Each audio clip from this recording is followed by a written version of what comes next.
Welcome to the Mystic Syndicate's A Princess of Celene, a Dungeons & Dragons custom content podcast.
So welcome back, everybody, to the Mystic Syndicate. I am your host and Dungeon Master, Brian.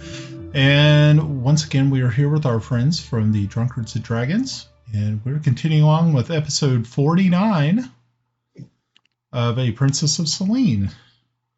A 5th edition. 49. I know, right? When we began, did you think we were going to get this far? I didn't really know how far we were going to get with this. I'm happy that we made it this far. That's probably about the best I can say about it. It's going to take this long. It's been a wonderful, strange trip. Yeah, long, strange trip. Yeah, no doubt. I'm sure your therapist would love the stories. Yeah.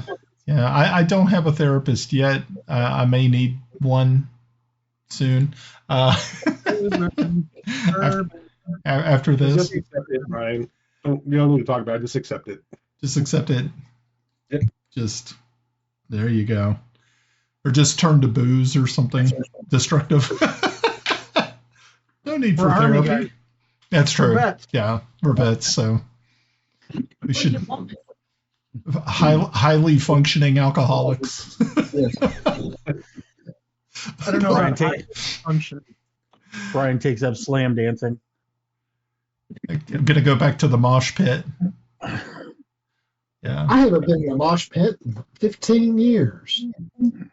I haven't been in one since the 1980s, so. Well, I'm a slow learner. That's okay. That's fine. Alrighty. So like always, we have introductions, and we're going to start up at the top there with Melinda.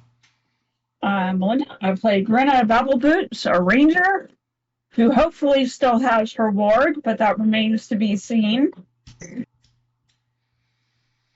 I am Mike. I'm playing Kiffi Blackhammer, Dwarven Cleric of Fortubo. Hi, I'm Ed. I play Lord Ambassador Tomas Waverly, Ambassador of the Universe.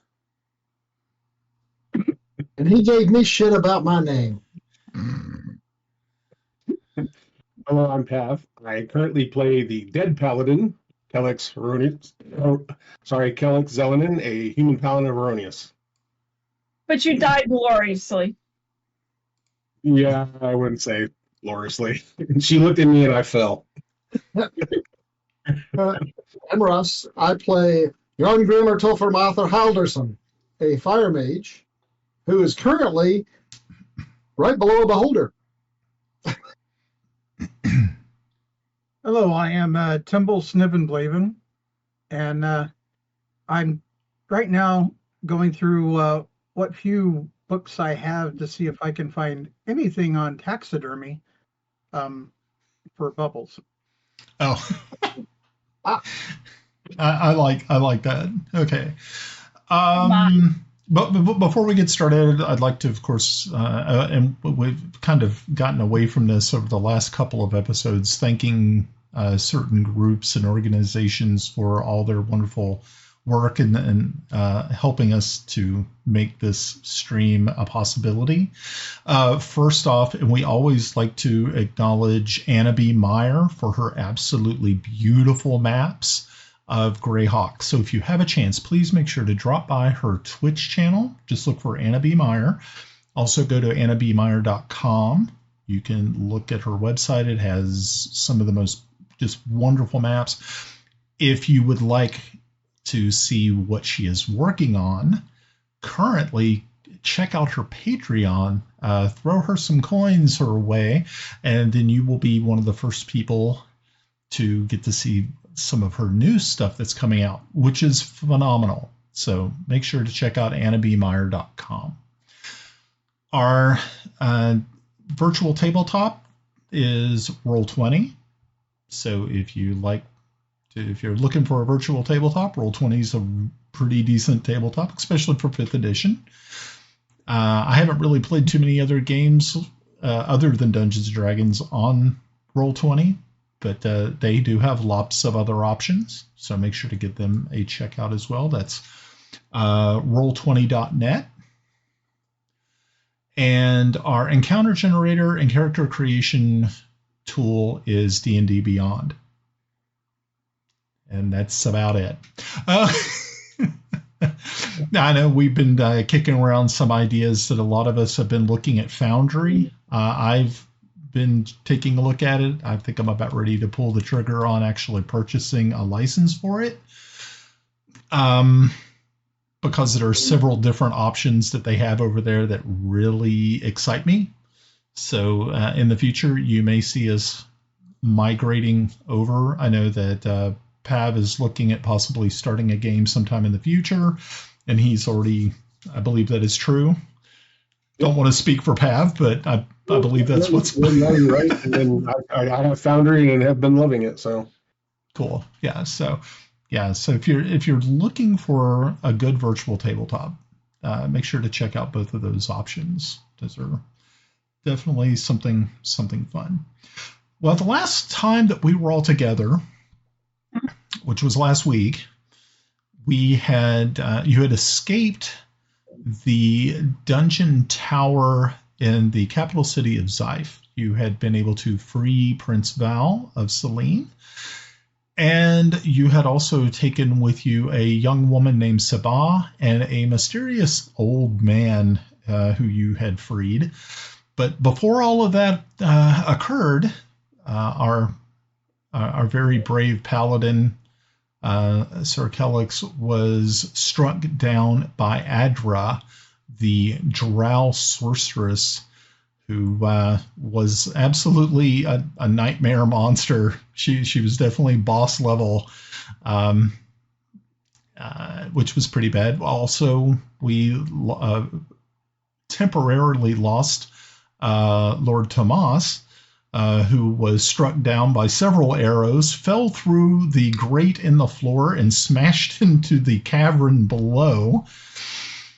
But fortunate for him, Kiffi was standing by and ready to administer aid after Yarn had opened up a portal back to the tower there. I believe it was Moore's Ivy's tower, or did you go to Peleg? Moore's Ivy's tower. Cool. That's what I thought. Yeah. Okay. So very good.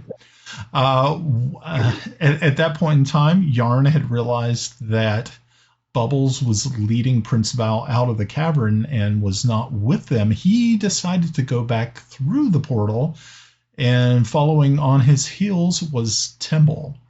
Of course, once they went through, the portal closed not too long after that, and they went looking for Bubbles and Val. After going through a few different through some different locations trying to find their targets, they did find them, and on their way out they stumbled through a cavernous area and found a beholder guarding the area. It was at that point in time that they actually decided to fight. which I thought was extremely brave. That's not the word you used earlier. Yeah, I think it was stupid, but it's like, these people are dumb as hell. No, which was really fun. It's like extremely brave of them. No. So some of us were a very low initiative, didn't get a chance to run. They had to back somebody's play. Yeah. So combat ensued. There was a lot of questions concerning the actual fighting style of this creature and how it would react with certain spells. I went back and did some looking, did some research, and did some soul searching on this, and I felt that there really should be, I should kind of roll this back a little bit. It wasn't fair to you guys. And as a dungeon master, I'd like to try to be as fair as possible. And you all were correct. So I am, that's what we're going to do this evening. I'm hoping it really won't take that long. One of the more interesting things about Beholders in 5th edition is they're not like the ones in 2nd edition or 3rd edition. They're different. But that's as far as I'm going to go. We can talk about it later. These are different. Well, I was going to say, you were not the only one that forgot things. I had to be reminded of something that I took a ways back. If I had my notes here, I might have actually remembered it. A certain stone that is anti-magic. Right. Yep. That's right. You do have one of those as well. That's right. You totally forgot about that. So what I'm going to do is I am going to bring us back into the cave, and I've moved some things around a little bit. Timble, you are the effect that is on you is charm. Charm is not compulsion.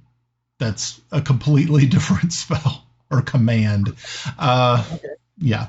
So while you are not able to directly physically damage the beholder, that doesn't mean that you cannot help your friends in other regards. And that's fine. That's perfectly all good and dandy. Which means also, Yarn, you have taken absolutely no damage from Timble's previous attacks. So you should get those all back. How much was that? 22. 22? Yeah, I think it was only like 22. I can go back through through this here and see. I think there was like a 12 and let's see. Yeah, I think it was only 22. So that's not bad. So yeah, you can recoup that. Okay. That's all good. As you can see, I've added a Val token. So you guys can see where Val is at. Hopefully everybody can see where Val's at. Yep. Yeah. Okay, good. Grenna, I am going to actually do something a little bit different with Bubbles instead of having him try to actually attack this thing. And I think you would probably agree that this would probably be the best thing, is that Bubbles will actually go and try to escape and get the help of the elven archers waiting outside of the cave itself. Yes. I mean, right over yonder. Yeah, I thought that would probably be a better use of his time before he just got completely obliterated and destroyed. Well, and after everything was over, I realized that Bubble probably would not have left with Val because Grenna was in danger, and Grenna's his person. But that's hindsight in 2020. So. Right. Yeah, I mean that's always the one thing about playing Dungeons and Dragons. Sometimes you have to step away from the game, and I know you guys have had to probably do this before too, and look at it and go, okay, wait, how could this have went better? Because no, we never do that. Well, maybe you guys don't, but I do, and so I mean, and I have to admit, a confession, actually. When I left the table last week, I wasn't feeling good about it at all. I just felt that it just felt wrong. So that is why we're kind of slowly backing it up for just a minute. So what I'm kind of thinking is it's only going to take probably 10 minutes tops for Bubbles to get out. Okay. I mean, he's really quick. It shouldn't be that hard. There's lights lighting the way. You guys have, so it shouldn't be too long before him and he is able to get the attention of these elven rangers and come back to help. So we're going to go ahead and do that. Now, if I remember right, we were at the top of the initiative order. I have you guys placed in different spots. And hopefully this is good. Hopefully you guys are okay.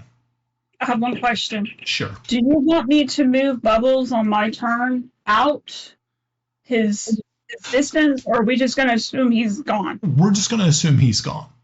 Okay. He's yeah. Because I'm not sure I remember the way out, even with the torches. And that's okay.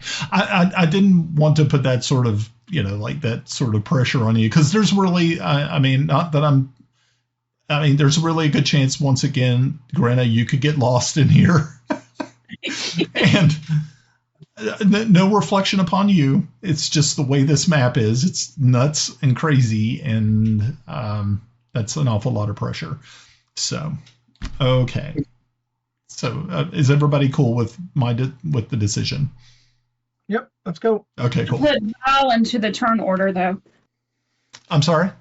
You need to put Val into the turn order, though. Okay, I think what we are going to do, let me see if I can add him to the turn order real quick. So I can't harm the beholder, but I could try to, tickle it. Run! Run! Run! Run! You're going to tickle its tentacles? Is that what you're saying? What? When did this become an anime show? Oh, what? It's not like I'm grabbing the tentacles and put them down my pants, all right? Oh, Don't even... We're going to go there. Okay. I'm actually going to just give him 17. Okay, good deal. All righty. So let me get everything in order here. Descending. Okay. Very, very good. All right. So, yeah, I'm going to just take Bubbles off map. So he is doing his bubble thing. Beholder is now going to try to attack Val with a bite. So he'll try to do a bite, and let's see if he is successful. Being that Val's not wearing any armor, it's going to be pretty... Oh, yeah, that'll do it. A 21 is definitely going to hit. And that is going to be a grand total of 14 points of damage. I've got to give him some actual... I think he only has... because he's not completely healed, but he's pretty close. All right, good deal. Okay, so he tries a bite, and then he is going to do an eye stalk attack. But we've got to figure out which one it is. Then we've got to figure out who's the lucky recipient of you three. So let's do that first. Wait, he still can attack me while I'm not able to attack him? Oh yeah, he doesn't care. Oh, that wee bastard. Yeah, he's an asshole. Told you. All right. I'm going to grab a stock and run it down the crack of my ass. Take that. You going to floss with it? Yep. He's gonna have pink eye. He's going to have pink eye. Pink eye. Okay, so 1 or 2 is Yarn, 3 or 4 is Timble, 5 and 6 is Val. So here we go. All right, Val is the unlucky recipient of this attack, so let's see how this works out. No, that's Timble. What? No, Val was the last two. Oh, no, that's right. Oh, I'm sorry, 5 and 6. Oh, sorry. Okay, so it's going to be I stock number 8. Disintegrate! Is it disintegrate? God, I hope not. 1, 2, 3. I don't know. I'm just being an asshole. 2, 3, 4. 5, 6, 7. Oh, it's a petrification ray. Yay! Yeah, petrification ray. Okay, so you need to make a DC 16 dexterity save. That's probably something you could probably pull off, unless you roll a 1. Stone. I got the stone out. So anti-magic. Oh, okay. Ooh. You're using your anti-magic? Alrighty. It has no effect on you whatsoever. I like that. That's pretty cool. Now, okay. How many times can you use that, Timble? It's a continuous effect. Yeah. Oh. It doesn't go away. Yeah, I'm going to be making a nice... Which is why I'm not carrying it. yeah, it would probably be pretty unpleasant for you to have to carry it. Okay, next is Val. Val's going to step up and take a little attack. Let's see what happens. Alrighty. And that's a natural 1, so that's not happening today. So give me my sword back. He is giving you your sword back. He gets 2 attacks, so he will get a second attack. Let's see if it's any better. A natural 1 again. Damn. Why should you roll like that when people are attacking us? That sucks.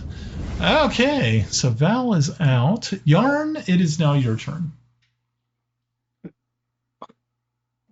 Is this shut or open? Is it my turn?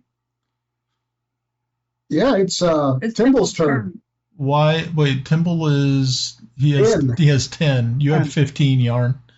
I have 4. 4. Where do you have 4? Wait, what?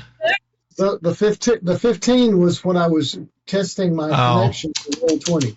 Okay, Timble, it's your turn then. Yep, I'm going to use Master of Tactics to help Yarn. Okay. Very good. So that's does that do?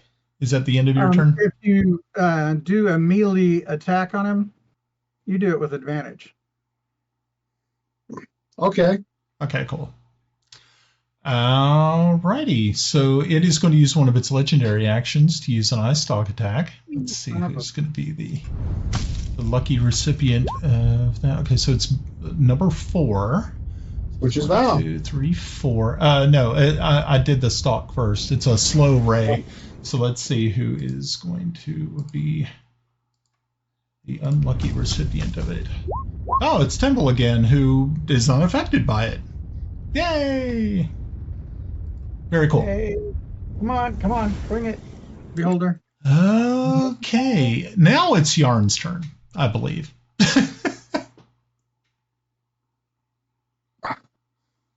Is the eye open or closed? The eye is open. So yeah, it's a melee attack. Okay. So yeah, you can take a 5-foot step forward and make your attack if you would like. I'd like to take a 10-foot step forward and attack from the below. Can I do that? Don't see why not. All right. Now, what kind of attack am I going to use? Or a short sword. Short sword. And then don't forget. No, because the eye, I can hit him with a lightning bolt. Because I am underneath, I am outside the cone. I can't help you on that one, but you can do it. I'm waiting on a ruling, Brian. Yeah, I mean, I don't see why you couldn't. I'm thinking if you're actually... yeah, no, I mean, it's cool. Yeah, go ahead. Yeah. Okay. Does it All need right, to... it's a Dex 16 save. Okay, that's what I thought. It doesn't really have really good dex, unfortunately. 14 fails. 35 points of damage plus 4 for empowered, so 39. 39 total? That's nice. Yeah. Okay, very good. Yeah. Just wait till next turn. Okay. Oops. Hold on. Did he just like decide to pancake you? Maybe. We'll see. Oh, yeah. I mean, it could happen. But the whole thing is he didn't get an attack of opportunity, and I'm outside that ray. Okay. Very, very good. Is there anything else you're doing, Yarn, or is that it? That's I'm yelling. That's about run! It. Everybody run! Okay. So we're back up with the beholder. Yep. It is going to make a bite attack, which is one of its primarily fun weapons. Let's see, who is it going to go for? Yes. Jeez. Okay. Well, so it swings around real quick, and 4 seems to be the magic number on that 6-sided die tonight. So let's see if it's going to actually bite Mr. Timble. I don't think it. I don't know. 23. Yeah. Okay. That'll do. You're no longer charmed. And that's 20 points of damage. That's a really serious bite. I don't know where that leaves you. And I'm no longer under his influence? Right. Thank you. Yeah. How many hit points do you have left? 3. 3. Shit, I was going by the one that was on there. No, I'm down. Are you down? Okay. Yeah. All right. So I was going by the hit points I had on my little marker. Okay, so Timble is now out.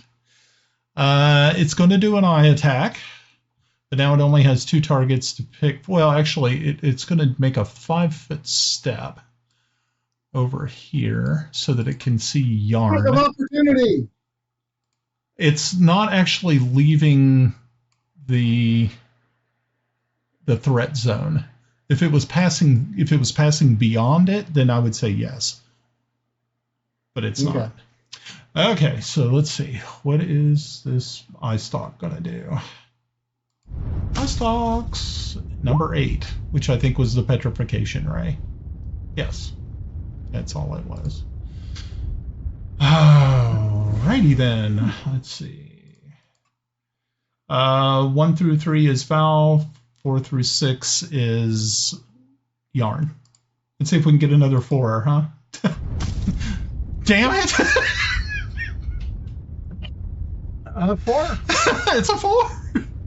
God, that sucks. Okay, so what a petrification ray is, I need a DC 16 dex save, sir. Can I counterspell it? I don't know if it's actually a spell.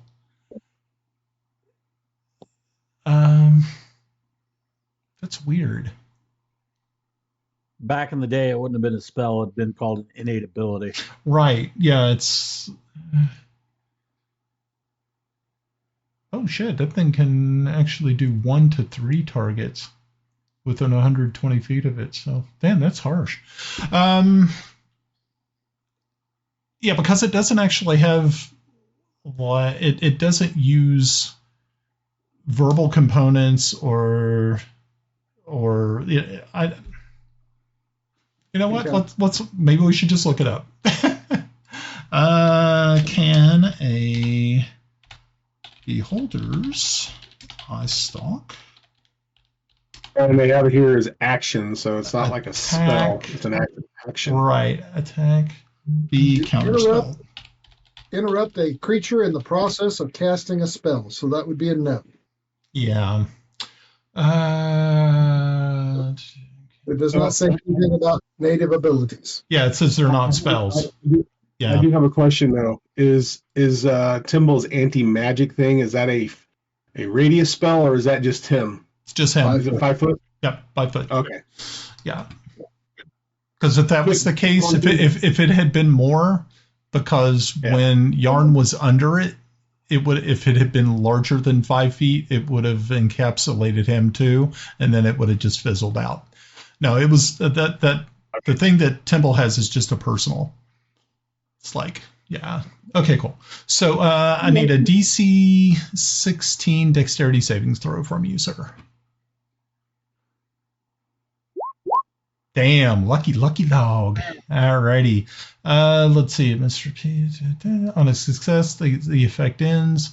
On a failure, the creature is... Yeah, okay, so it actually had no effect on you whatsoever. Whoosh. That's good. I dodged that ray. You dodged the hell out of that one, because that would have been a very unpleasant... that would have been unpleasant. Okay, very good. So it is now Val's turn. Val is going to try again. Run! To see if he can actually hit. Much better this time. And let's see, that is a... That hits.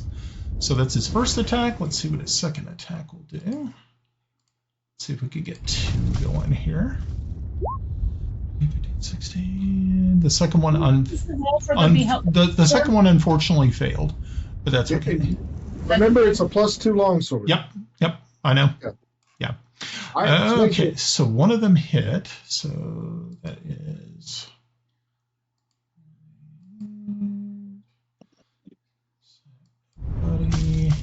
So it's going to be 8, 10, 12 points of damage total.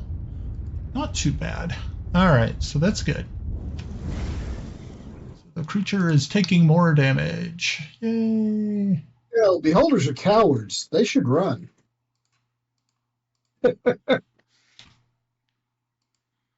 How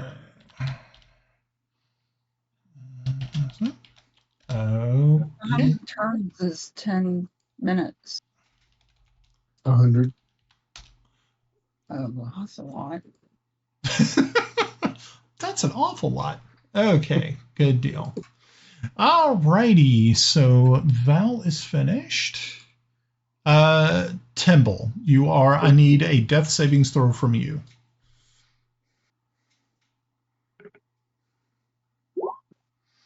A 10 will work. That's your first. That's a good one. I remember. All right. Yarn, it is now your turn. Is the eye still open? No, the eye is closed. Yeah, it wouldn't have been able to make that petrification ray attack if it had been open. Because it was looking right at you. That was stupid. Dex 16 save. Okay.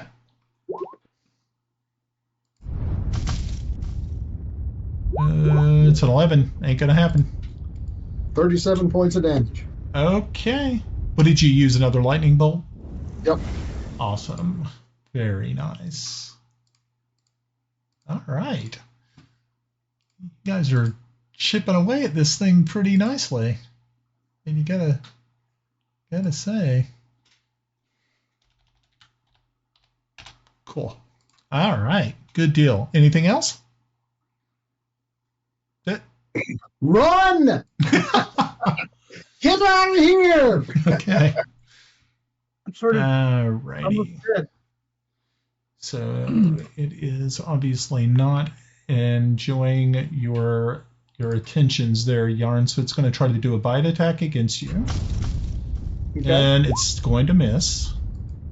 Good. And then it's going to do. Actually, it's not going to be able to do anything at this point in time.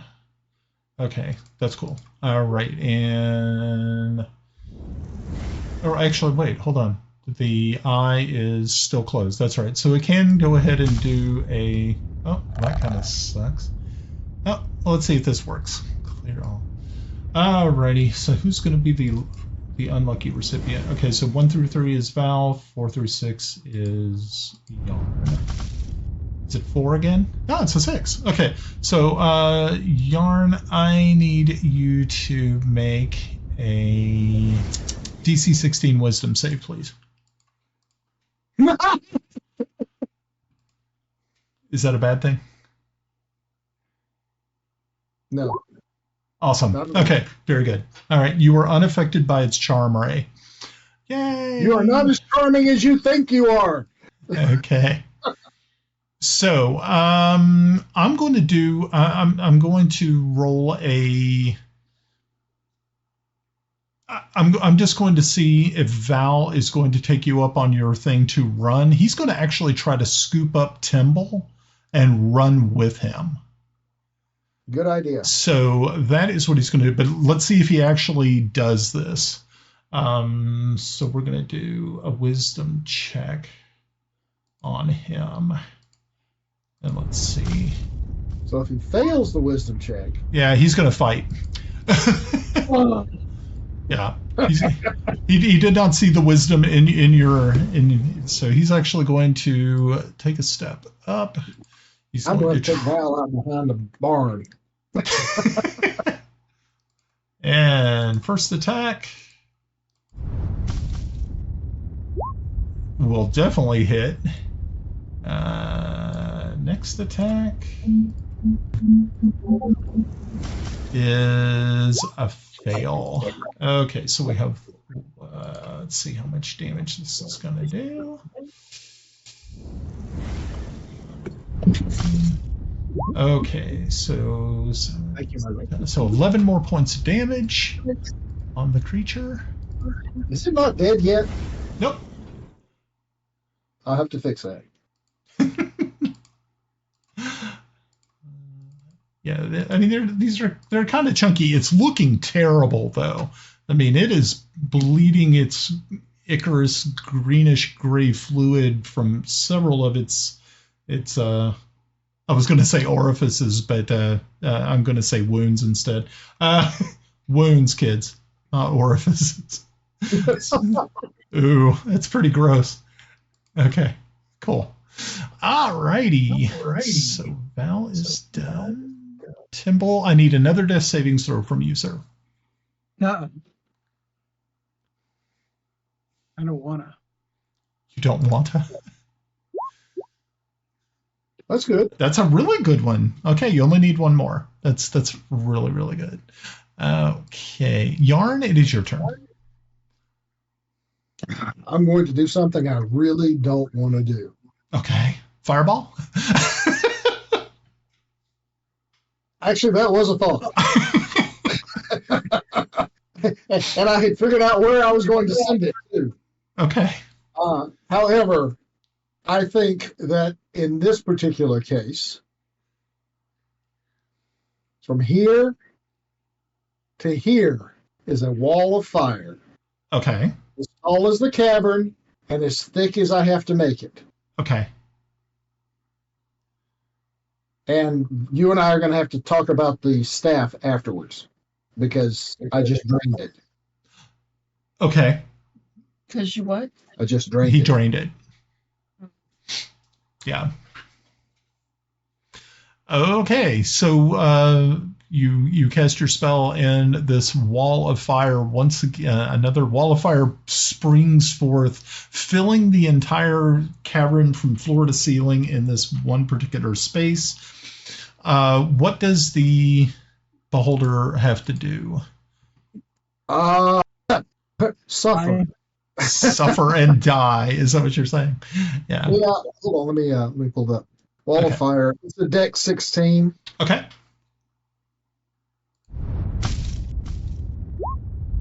And a 6. So it is not going to pass. How much damage does that take? 30 plus 30 because it's not a spell, so it doesn't get the bonus. Okay. 30. So it is engulfed with these flames. Its Icarus blood catches fire, and you see this thing just spurting out of all of its different wounds, and even the eye stalks are popping from the heat. The eyes and individual plop plop like that. It's really disturbing and gross as it crashes as it crashes to the ground in front of you. Fuck me, we killed it. You killed it. Okay, Val, let's go. Pick up Timble.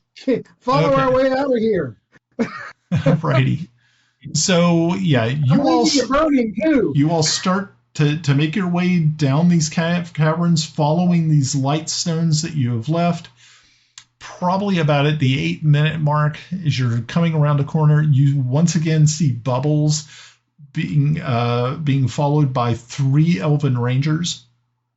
They immediately come to you. One of them takes a healing potion and administers it to Timble.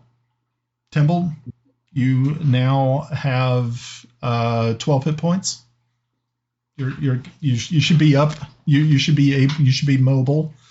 Yep. And why is it that no one actually checks the thief's pockets? Because I had one in my pocket. I'm sorry, I was unassing the AO. Val could have done that, but as you were dead. The AO, you could have done that. You were could have been running, no one carrying me. Okay, I got sticky fingers. So maybe they wasted theirs. Shut up, must move. So yeah, maybe they were respecting your privacy. I don't know. Normal people don't go through other people's pockets. Yeah, I don't know about you, but anytime I ever find somebody laying dead on the ground, I don't go through their shit usually. They know me. They know me. Okay. So which is why we wouldn't go through your pockets. We know what you might have in there. Yeah, I mean, you probably have some pretty creepy shit in there, Sus. That's not false. Okay. Look. We get out of this area. We get up the crevasse. Yes. I asked the scouts, look, I'm about to make a portal to Evestat. I'm taking Val. I'm taking Timble. If y'all would like to come with the Griffins, you are welcome to. And Bubbles. Bubbles is coming as well. If y'all would like to retreat to Evestat with the Griffins, you are welcome to. Otherwise, have a nice day. Okay, so they decline because they are here to do some more scouting and get more information. Of course, Val knows this because this is actually, he's in charge of these gentlemen. They of course get you back to your Griffins, and you are flying off. What? Oh, that's right. You're not doing Griffins. We will take our Griffins with us through the portal. Okay. Which is what Moss Isley's going to have so much fun with that. Yeah. Okay. It's 10 foot wide. Yeah. They'll go through. Yeah. It's going to be fun trying to get him out of the tower, but that's okay. Okay. Well, so open a window. Okay, so while all of that is transpiring, I'm going to go to the guys in the tower. So the folks who were in the tower, when you landed through, as you came through the portal, Kelex is laying on the ground, dead, of course. Tomas was dead at the time, but now he has been taken care of and he is up and ambulatory, so that's a good sign. The rest of you should be in pretty good condition. I'm in great condition. Well, yeah, you didn't even get hurt. So, yeah. I'm pretty beat up, but I'm not dead. So when you arrived, no one else is in the tower. It is just you. I think, was it you 4 or 5 that actually are in there. What are you planning on doing? Go through his pockets. Who Kelex's? The bard gets it. Well, I guess we need help. Okay, so Grenna, are you going to go downstairs and try to find help? Yeah, help for the dead guy. Okay, very, very good. Alrighty, so as you are flying down these stairs as fast as you possibly can, you get to the bottom, which empties out into a chamber on the other side, inside the castle itself. You see 2 guards that are standing there at the door. As soon as you throw that door open from the tower, they immediately look in your direction. What are you doing? Help! Where are we? Right now, you're in Enstad. Elf capital. Thank you. Elf capital, yeah. I need a. What do I need? A cleric. I need a cleric. Okay. I'm a dead guy. I need help. Okay, so as your voice sort of rings out from you, you see that those 2 guards immediately rush into action. One runs up the stairs past you, another one runs down the hallway and goes into another chamber off to the side. Within literally minutes, there are others who are sprinting down the hallway, elves, one of them being Melinda. And she gets to you and she just stops in front of you and says, Grenna, what's happened? Where did you come from? We came from Zeif. Yeah, I know you were going to Zeif, but where's everybody else? Up in the tower. Up in the tower. Okay, good. So she not to be rude or anything, she just starts hauling butt. There she goes past. Yeah.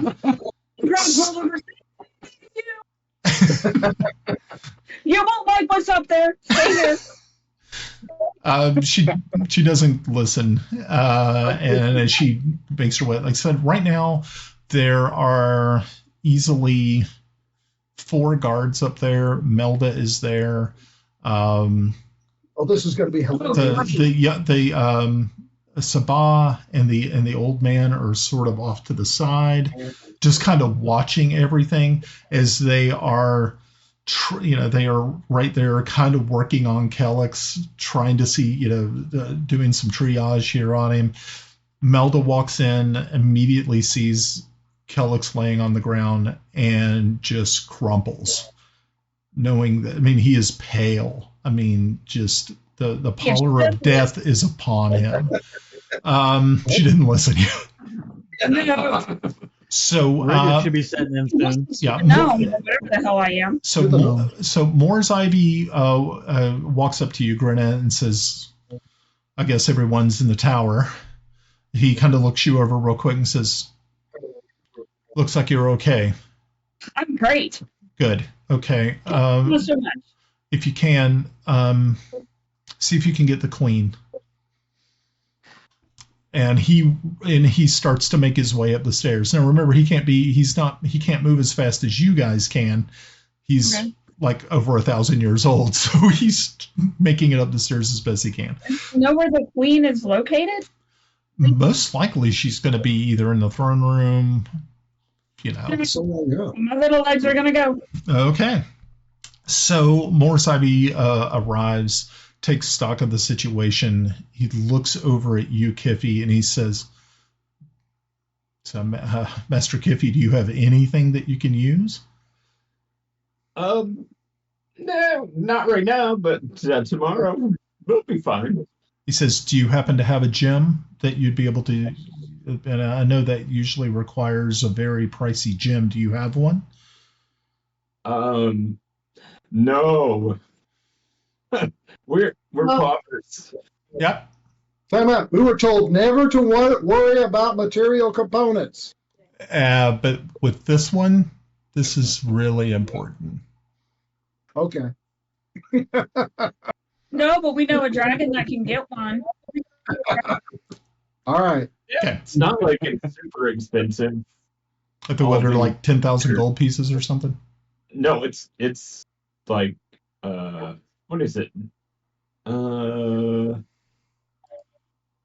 that's a resurrection. The diamond was 500. It's Raised Dead. It's a 5th level spell. Oh, okay. It's I think it's like 250. Actually, let me see. Looking it up. It's 5. Okay. 5. Okay. So, yeah, he says, well, then that's fine too. So what I'll do is I'll see if I have one. I don't think I do. A lot of these gems, though, unfortunately, have gone to the front. So I don't know how many we have here. We may have none. If that's the case, then we need to do something. We need to do you happen to have General Repose ready? Have anything that can slow the process here? I was actually looking. I thought I had it prepared, but I don't see it on my list. He said there may be a priest in town. Maybe that'll have it. We'll find someone. And he starts to. He stands up very quickly. He utters a few magical words, and then he disappears. I do have it prepared. Oh, that's wonderful. Okay, so you're going to cast General Repose on Kelex? Yeah. Okay, cool. So you've been reposed. So at least you're not going to... At least your eyeballs won't get all like cloudy and shit like that. That's usually pretty disturbing. Okay. Plus, there will be less putrescence. Yeah. Okay. So, and just to let you know, you guys are must be have some network issues because you guys are getting real delayed here. Oh, really? I think it's on you, Bob. You phased out. Yeah. Yeah. You're like in the middle of telling us something. What happens when you die? Oh yeah, it's a temporal thing. Space and time is really effed up when you die in D&D.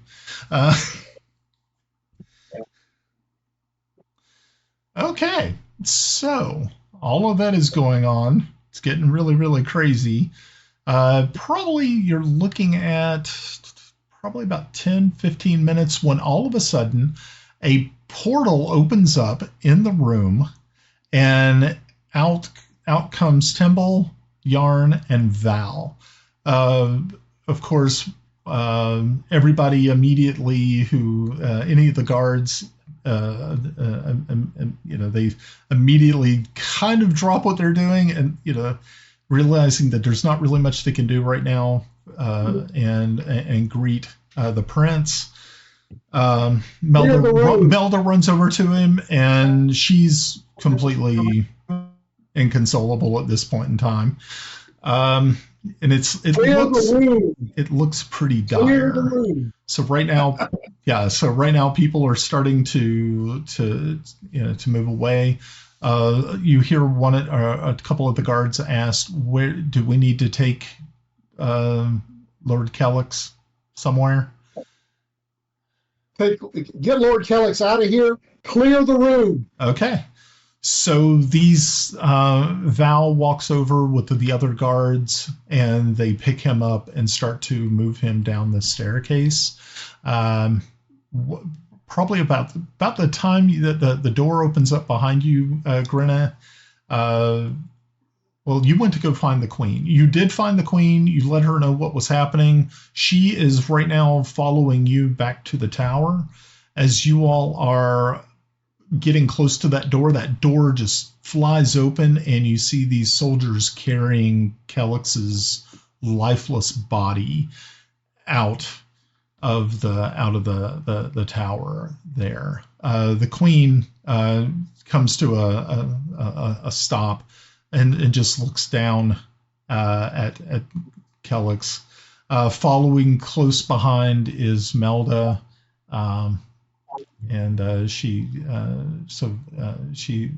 looks over at Val and says, "Oh my gosh, it's so good that you're back. What happened? What?" And so he starts to, as everybody is walking Kelex down to a room to place him on a more comfortable surface, he tells the story of his capture, the heroic actions taken by the adventurers, and how Kelex was struck down by this drow sorceress named Adra. It's the way he makes it sound is it's just completely the heroics are insane. He is completely. So who is left up there in the tower with you? Is it just you? Just we're trying to get the griffins through. Okay, right. So you're trying to get the griffins through. So everybody is now either down in the hallway or making their way out of the tower, following Kelex. That includes pretty much everybody except for you, Yarn, as you are pulling these. Is Timble staying? Okay. Yeah. So as you guys are getting these creatures through, isn't it just three that we're bringing? I'm sorry? We're bringing 3 of them through? Yes. Well, no, how many did we have? We had 6. You had 6. Oh, so we're bringing everyone else. We're sending them out the window as we bring them through. Well, hopefully he's got a sliding door to a nice big deck outside. Well, I'm almost kind of thinking, and we may have to go back and check this. And earlier, was he the one who had the monorail / telescope that he had been using? Yes. It? Okay, so he actually has a section of his tower that he can move away, sort of like an observatory. So you were able to easily get the griffins out of the tower. Okay. By this pulley system that he has that actually opens up the tower. Them down the stairs. Yeah, it would have been impossible to get them down the stairs. No, put them in the bag of holding, carry them out, and let them go. Throw them in the bag of holding. Well, that's where blindfolds come in. Yeah. True. But you don't have to. But you don't have to worry about that. Everybody they are able to. I was just thinking, is this the tower that has the telescope? And yes. And it was the tower that had the telescope. I'm like going, yay. Yeah. The one that Toby had. Yeah. So when I was telling the queen everything, I let her know about the 2 people we brought back. Uh-huh. So, the daughter of the ruler of Zeif, so she could be an honored guest. Okay. And then the old guy, which I have no idea who he is. So the situation with the princess with Sabah is that she's going to actually be placed under arrest. Well, I'm sure, but yes, it's a nice way of saying it. Yeah, protective custody. I know what you're talking about. Yeah, so so she's going to be under guard the entire time. Yeah. The old man though is still kind of a mystery. You're not really too sure what his whole deal is. Can I not talk to him? Yeah, I mean you can speak in Backlunish. Yeah. So do I know his name? Do I know how he got there? Is he communicative? Is he silent? He doesn't really say a lot, but what he does tell you that his name is Hasif. Gesundheit. Yeah, Hasif. He, like I said, he's dressed terribly. He looks very disheveled. He seems like he's in much better health after you guys. You all did heal him and help him out a little bit. But he does tell you one thing, and he says, your friend, and he sort of points over to Kelex, and he says, I feel he is not. Uh-oh, did we lose our cameras? Oh, yeah, that was weird. He says, I don't believe your friend. His soul is free. Adra is a very, very dangerous creature. And I believe that his soul has actually been captured by her. It's being held in a stasis. He says, I do not know what will happen if your if your friends perform their spells to revive him. He may just be an empty shell. But you can try. Maybe she did not capture his soul. If she did, then there is no hope for him. Well, we're full of hope here. But he says, but I have seen your heroism in the way that you do things, and his bravery was that even maybe I could help him.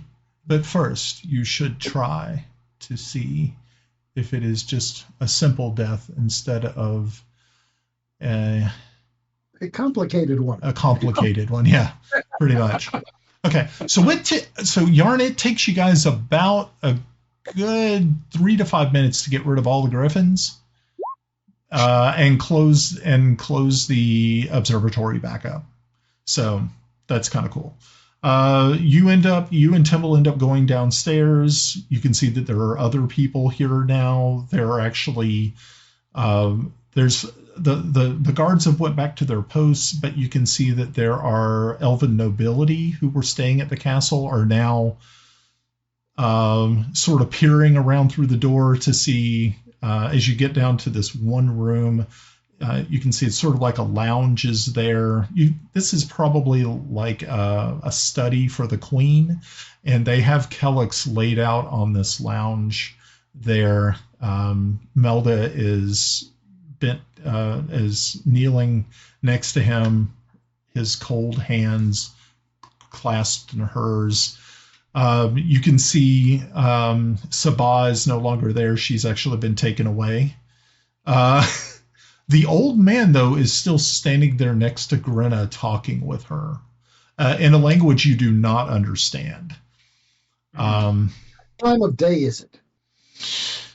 Okay, you guys have arrived in Zeif. I think it was like a little bit after midnight, if I remember right. Okay, so you got to think. So Celene is like 8 hours ahead. So it's morning. It's going to be very early morning there in, yeah, because you guys were only in Zeif for maybe an hour. I mean, after getting lost in the catacombs there for a little bit, and the fight didn't take all that long. We were never lost. We knew exactly where we were. We were in Zeif. We were giving you entertainment value.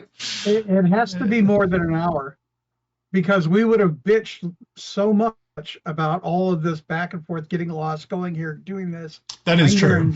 Okay. We would be bitching. Okay, so then let's take a look and say that it's more closer to 8:30, 9 o'clock in the morning by the time you arrive back. I go over to Melda. I put my hand on hers and I say, "Don't worry, we'll get him back." Now, I need a sandwich and a nap. A sandwich and a what? A nap. And a nap. Preferably in that order. Yeah. Okay. Okay. Is the queen still present? The queen is present. Morzaibi is here. Shira has been summoned. And it looks, like I said, it probably takes Shira about 5 minutes to actually make it to you. She kind of brushes into the room, immediately walks over, kneels on the other side of this lounge, and places her hand on Kelex's head. And you hear her chanting in this a language you're not sure there are certain things about it that you understand, but then it's definitely a magical language, but you're thinking it definitely is of a druidic tongue. And once she's finished, she immediately pulls her hand back and she looks up over at you, Kiffi, and says, "I think we have bigger problems. This is not simply something that we can take care of." It's a complicated death. It is very. I'm going to say that to the old man. he immediately looks at you, Grenna, and you can see that like tears are filling his eyes. And he says, I understand. I do. And And he okay, go ahead. I want to sidle up to more Zeif and say, sir, can we talk? Okay, so you guys kind of pull off to the side. Yeah. Are you leaving the room, or are you just pulling off to the side there? I'm trying to get out of earshot of others so that we can speak privately. Okay, you may have to leave the room because it's pretty packed in here right now. So I'll do it. Okay, so you and Zeif walk out. Grenna, you watch this old man walk over. Everybody else is kind of just watching. Yes, Tomas? I actually made a perception check of a 21. Okay. I'm trying to watch the old man. Okay. I've already seen we've been treading with gods and things like that. I'm not putting that out of the. So right. I get it. I can't understand him, but I'm watching what's going on too. So I'm going to do a sense motive or whatever it is. You can see as he walks closer and closer to Kelex that there are literally, tears are streaming down his face, into his beard, as he stands on the other side of Shira. Shira stands up briefly, looks at him. You kind of think that she recognizes him. There's something about she steps back as he takes the place where she was at. He reaches over and places his hand on Kelex's chest, and he starts to say, chant in Backlunish. And as he's going forward, you start to see that there is some sort of creature, or it's an apparition, is forming on the other side of Melda, on the opposite side. And within just mere seconds, what appears on the other side is a djinn, a genie.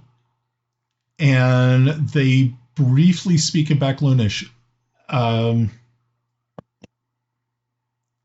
Grenna, you're listening to this, and you as the conversation between this old man and this genie is progressing, you realize what he is asking.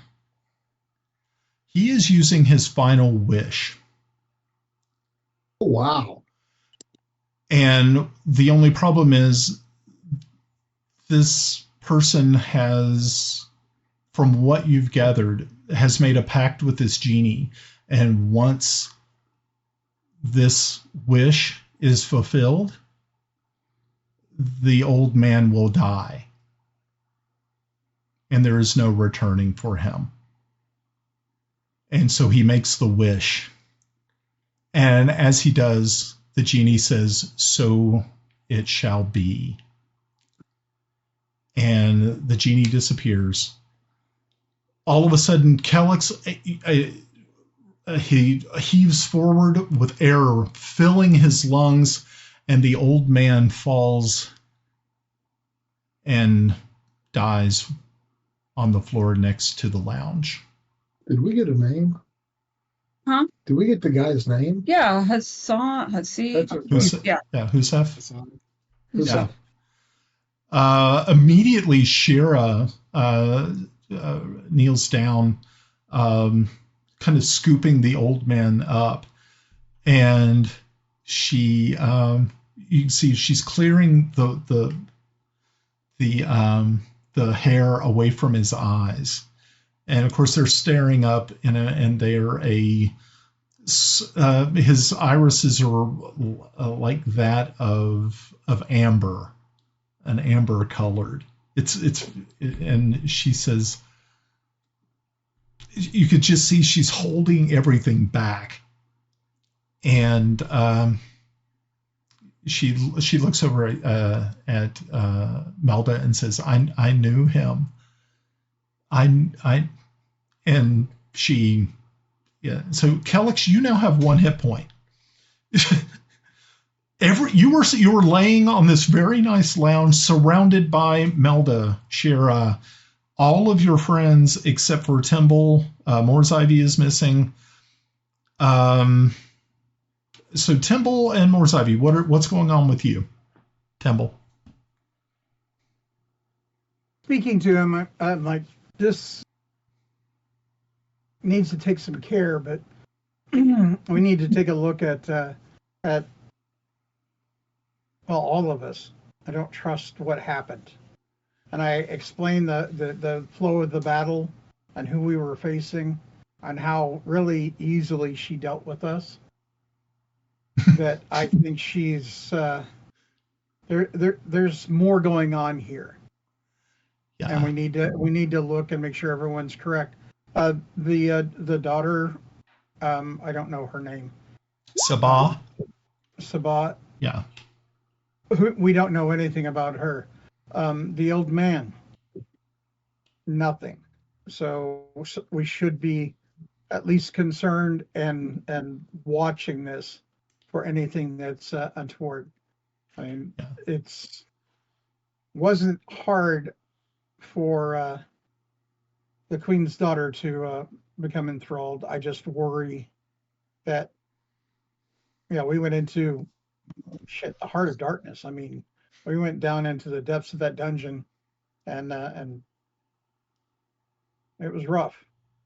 He says, I mean, when we came out and we fought a beholder. What the hell? The beholder. And I mean, that's there's some deep, ugly stuff there, and I really, really, really want to be washed clean if there's anything of that.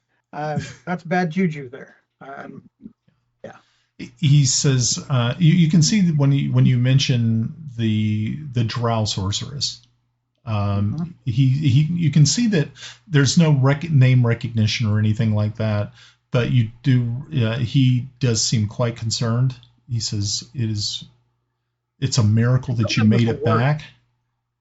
It is. She killed him with a word. Yes, that's enough.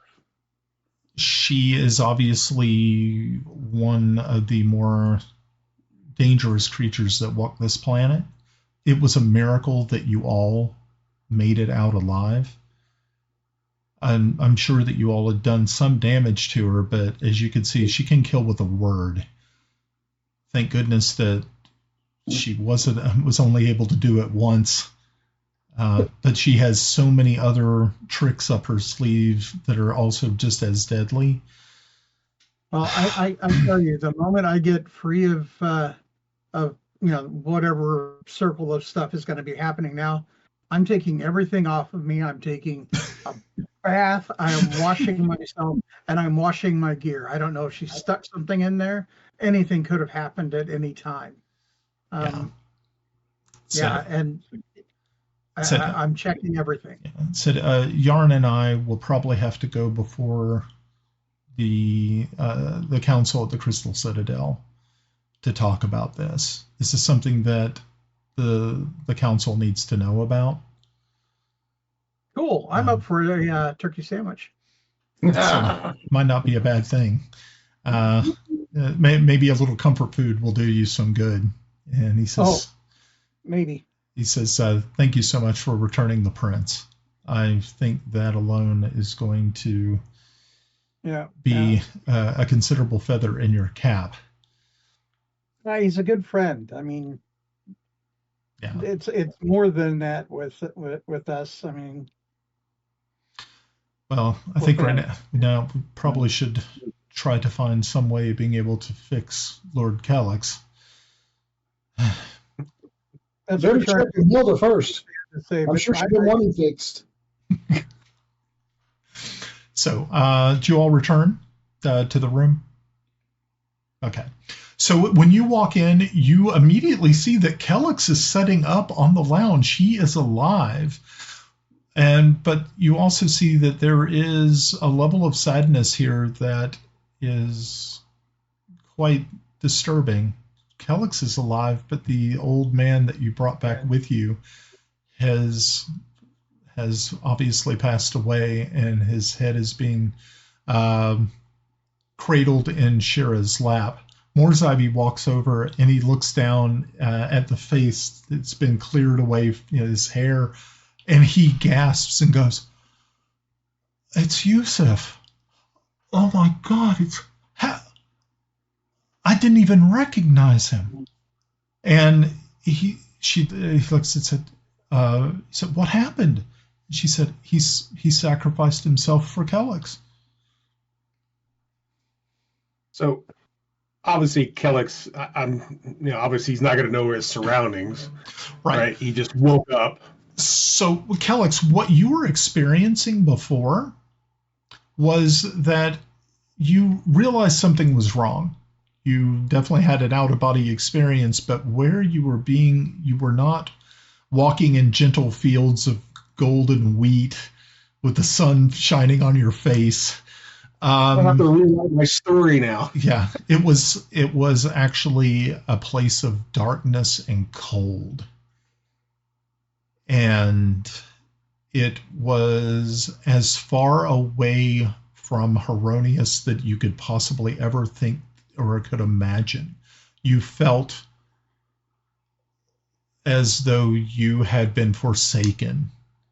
Everything was just cold and dark, and hope had fled from you until your eyes fluttered open and saw Melda and the others.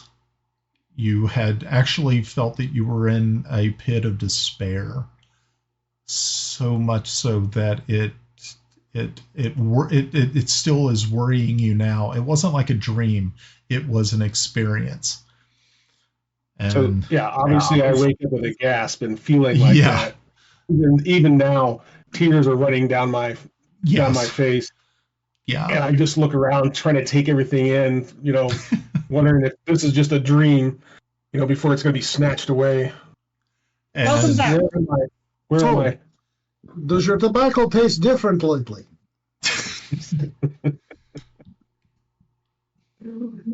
So then I kind of look down and I see Melda, I see everybody, and then I see this person that's being you see the old man that you remember from the cell that was catty cornered away from Val's, and you see that he has passed away. He's an ex-parent.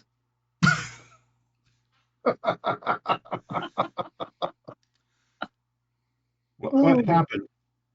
You died. But you came back. Let me explain. No, it's too much. It's too much. Let me sum up. You was dead. Now you're not dead.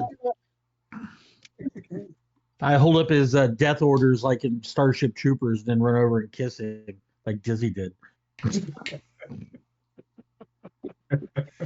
I'm tying a cloak around your waist. Well, he came back with his armor. Oh, I'm still. Yep. Yeah. But you die, you lose control of your. He's a wee bit stinky. Oh, sold your armor. Who am I to point that out? Very good, love. Thank you. I appreciate it.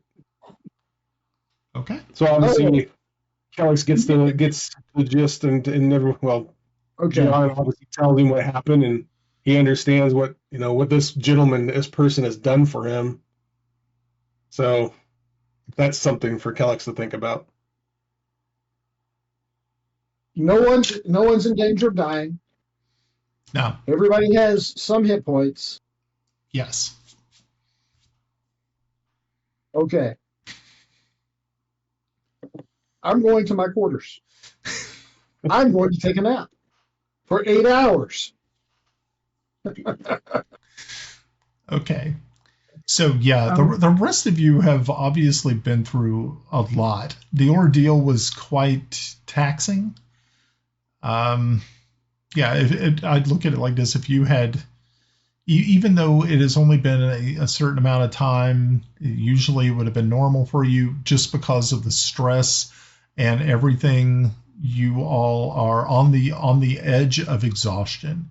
Kelex, you, even though have not been in your body, just what you've been through has been very taxing and upon you.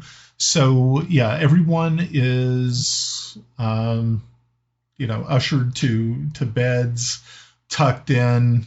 People are, the Melda is there, the Queen is there, Asenath shows up to help everybody.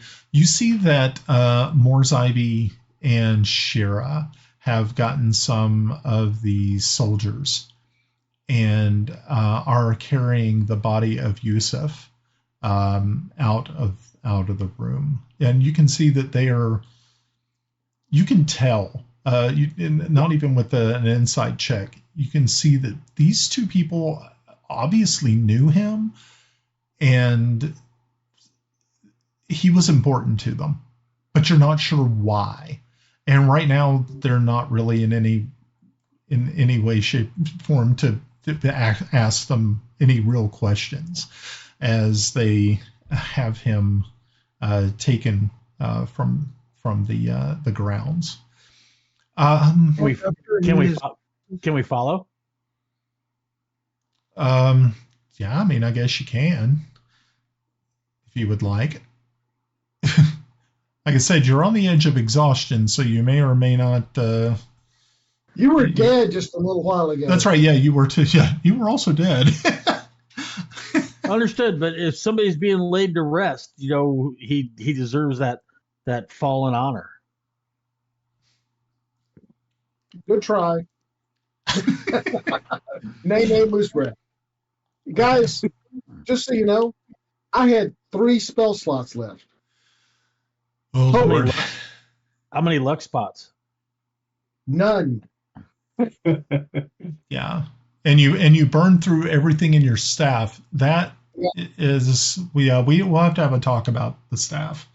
Well, the staff says roll a 1d20, and if on a 1, it turns to ash. Right. That's what I was going to talk to you about. So, you want to roll it? Yeah, I'll be happy to. Well, not with the way you can roll it. No, let me roll it. That way I can't complain about it. Okay. You can go ahead and roll it. You've rolled a lot of 1s. I don't trust you. I've rolled a lot of 4s today.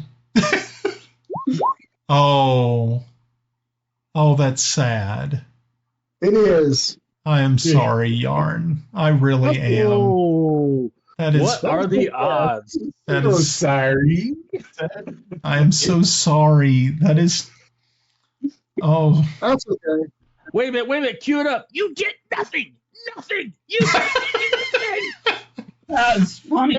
Good day, sir. No. Think about it. It fits. Using the last bit of what you have. Yeah. You've been doing that how long? There is a theme song for us. Doom, despair, and agony, oh me. If it weren't for bad luck, depression, excessive misery. If it weren't for bad luck, I'd have no luck at all. Doom, despair, and agony, oh me. Wow, we're dating ourselves, aren't we? I love Yeehaw. Tell me that doesn't fit. I mean, all we've done is rolled crap. So, well, usually it's Kelex. More magic items. Okay. Well, it's the old 98 all over again. The old 98 all over again. So it's. I think it's 97. Yeah. Helix starts chatting up a new elf woman, and you see what happens. I'm just saying. You got one. Don't try to add more. I need to upgrade from a staff of fire to a staff of power. Okay. So everybody, I believe, is going to rest except for Tomas. Or is anyone else following Shira and Morzivy and their guard, the guards who are bearing the the deceased Yusuf. Clean them and all that stuff. I don't know. Fuck it. I'm sleeping. Okay, so I'll go with him. I should have my nose in it. No health points missing. And I'm the one who talked to him, so yeah, I'll go. Okay. Yeah, that makes more sense. So, you all follow them outside of the castle gates till you find this very. It looks almost kind of it's like a little temple or something. It looks like it has not been cared for in a very, very long time. It is not made of wood. It is actually made of stone. And you see as Morzaibi walks up to it, he just moves his hand like this and the door automatically, it's a heavy stone slab just slides out of the way. And he claps his hands, and as he does so, torches inside light up. It's not what you would consider a mausoleum. It looks like a place where someone would lay the dead if they were going to be like lying in state. In just a few minutes, you see that Shira is casting magics, and the stones are being scoured clean by vines, and beautiful flowers are popping up throughout this entire facility as the guards lay Yusuf on this stone slab. No one really is paying any attention to you, Grenna or Tomas. They're just kind of working around you. Like I said, Morzaibi, but between Morzaibi and Shira, they are making this place a place of beauty, a place of honor. And you can see that they're now standing on either side as they're looking down, and they're talking to each other in Elvish. So what are they saying? They're because I don't think. But I do. Yeah, you do. So they're talking, and they're talking about a place that you're not familiar with. It's something, a place that they had been to, all three of them. And as they're talking, it's like they're reminiscing and saying, talking about how wonderful it was. They're, like I said, it's just mostly reminiscing about what they had done together. So you're kind of thinking at one point in time, Shira and Aldor Morzaibi and this Yusuf person must have adventured together, or they were a part of a group. And then after a while, they fall silent. As you can see, these beautiful vines are sort of crisscrossing this stone. It doesn't cover the body or anything, but you can see Morzaibi once again casts another spell, and as he does so, the rags that are clothing Yusuf are transformed into a beautiful robe, and it is you can see now his face is where there was this long scraggly beard and stuff. He looks as though he is clean shaven, and he looks at peace. And they just stand there in vigil for some time. Can I do a history check and maybe recognize him from as a person of history? You can. Oh man, that looked good for a second. Yeah, looked good, but not good enough. Nope, it went 18-2. Anyway, looks like he's an old dead dude. I feel like Bill and Ted now. Yo, old dead dude. It's most tranquil. Most tranquil. Okay. So is there anything else you want to do? Or are you going to retire? When they're done, I'll go and give, say a prayer at his grave and thank him for saving my friend, and do the diplomatic thing as one of the ambassadors of the universe. It's one of my jobs. Attend these kind of state events. Okay. So as you finish and as you walk out, you notice that this place is now under guard. There are at least 3 guards standing out of the front of the door. And any type of ritual, like they're waiting the body, or no. At this point in time, both Shira and Morzaidi have walked back to the castle after you said your piece. I don't know if you and Melda are walking back at the same time or if Melda left before. But yeah. Okay, I'm just heading back, not really causing a stir and not doing typical Captain Insano, Lord Ambassador Tomas Waverly things. I'm being regal Ambassador of the Galaxy, Tomas Waverly. Okay. So, Grenna, was there anything else you wanted to do? I'm just going to go up and thank the guy for his gift of life for my friend. We'll try to be worthy of his sacrifice. Yeah. Yeah, as you look down into is now, instead of the face of just a dead man, you can see that there is definitely that he looks as though he's at peace. So something you're thinking that this man had seen a lot of things. He's a human, pretty advanced age, so you're kind of thinking that it's probably been a while, but of course you don't know what this man did. You don't know what his powers were.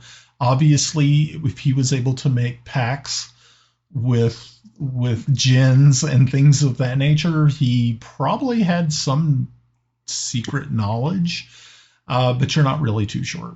So everybody finally makes it back to and gets a full long rest. Okay, everybody's got a long rest. So by the time that you actually get up, it's more closer to dinner time. So your sleep schedules are a little weird, which is you kind of expected it was going to be a little weird, being that you did a night raid over Zeif. So you wake, you eat a little bit. Everybody congregates down in the dining hall at the castle. Is Val there? Val is there. Melda's there. The Queen is there. Asenath is there. Val, give me my sword back. he gives you your sword back. All right. You can see that no expense has been spared for your dinner. They have everything that you could possibly want. Lutefisk? Lutefisk. Is the princess, the Sky Princess down there? Is who? Princess. No, she's Princess Asenath is there, but Princess Sabah is in the dungeon. The dungeon? Yeah. Wait a minute, I thought we were doing protected custody. That's how they do it here. You guys have been there. You guys know how that works. Yeah. You've been there.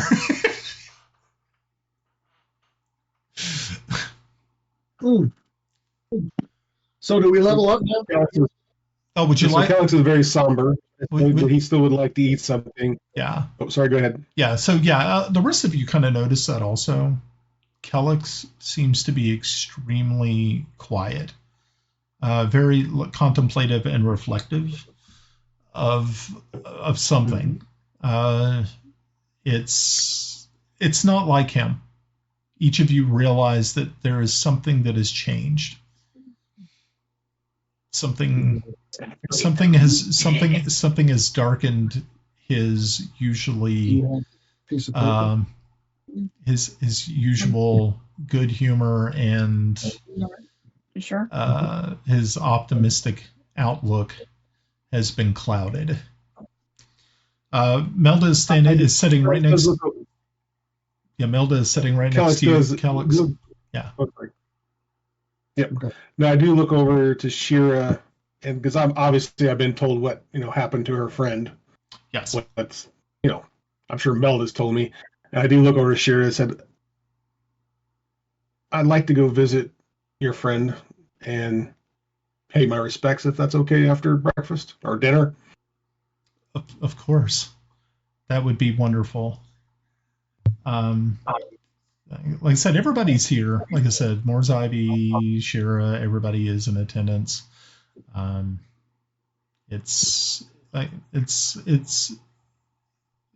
You can definitely feel that there is a lot of happiness and joy, being that Val has been returned.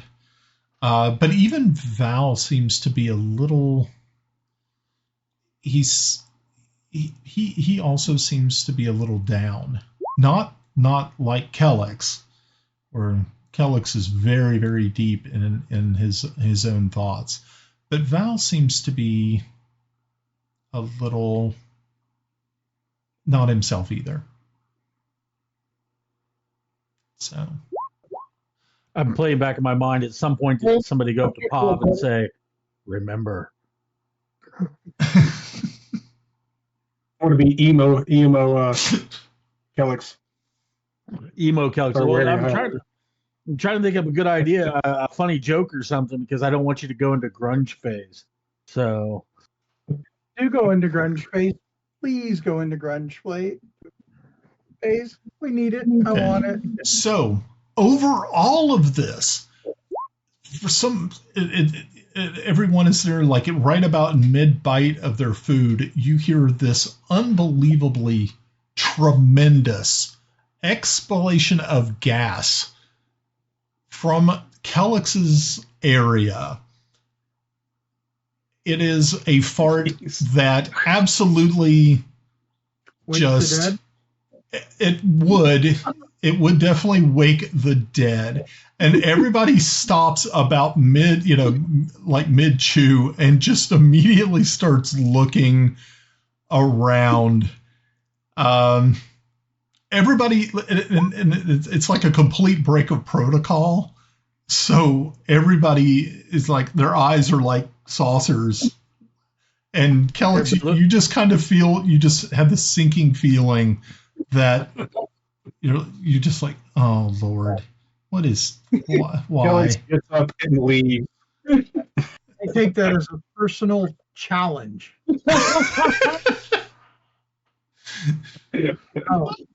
Kelex leaves. Oh. So embarrassed. So unfortunately, Grenna, as you were just about ready to do that, you walk over and try to just try to help Kelex. All you hear is this just gigantic monster fart, which just rips through the entire hall. He immediately gets up, just crestfallen, and he just walks out of the room while everyone is just in shock. One, because of the fart. Two, because he just left. He just got up and walked away.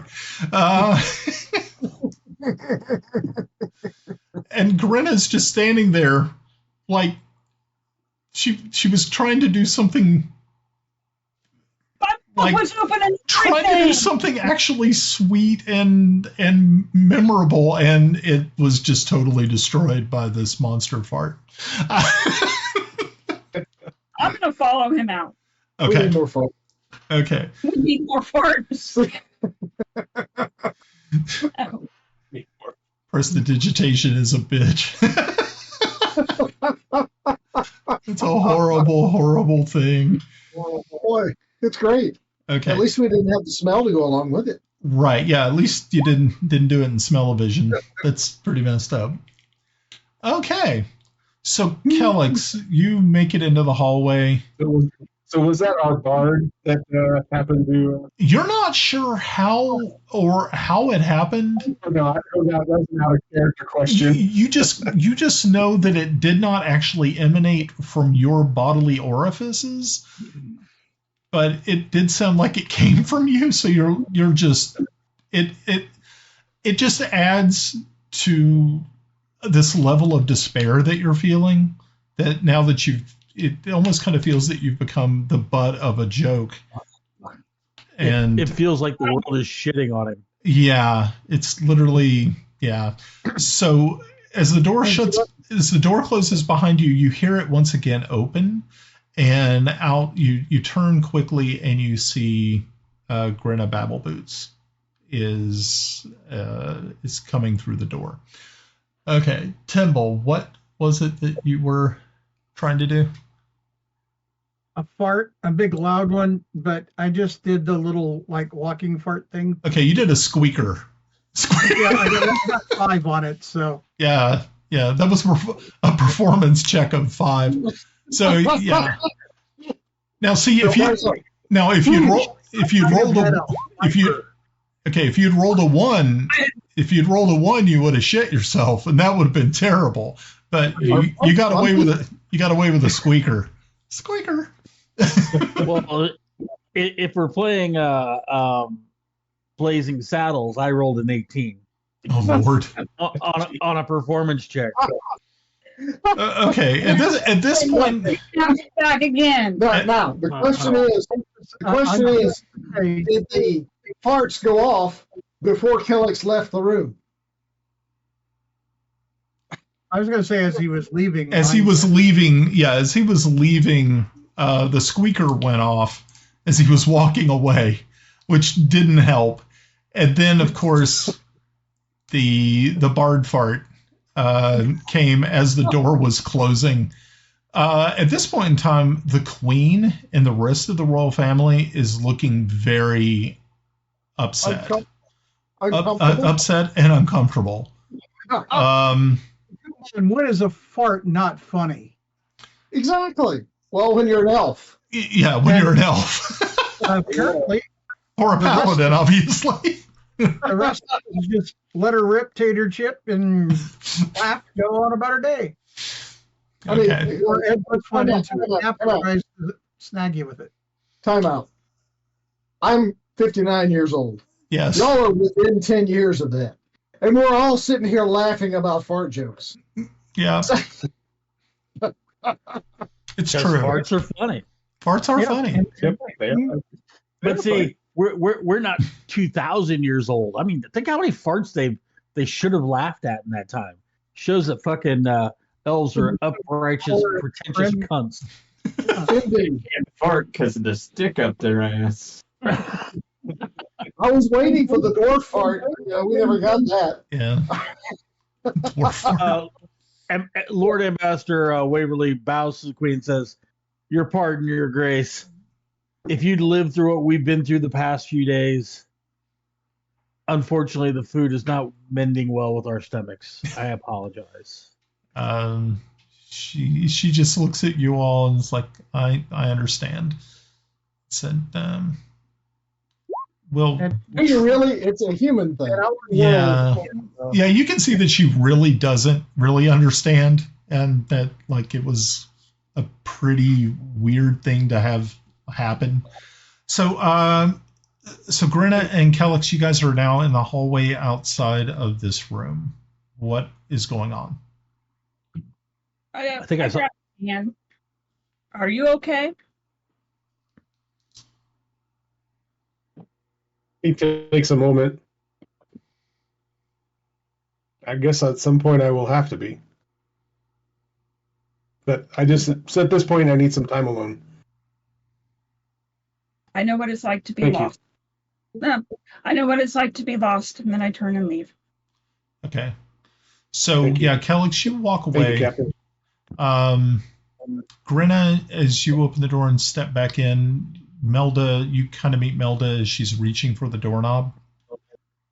And she says, "Is he okay?" He has to work it out for himself. Okay. I just go sit down.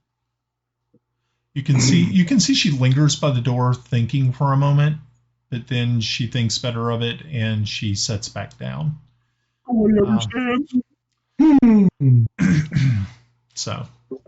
Well, oh my God, a woman who didn't just hammer it over and over and over until we're over what we were doing, and now we're sitting on what you were doing and pecking at us and henpecking and over. That's a good woman. He's a lucky man. Tomas? I missed all of that. Tomas? Grab a bottle. Follow me. And I go out the door. Okay. I'm chasing Kelex down. Okay.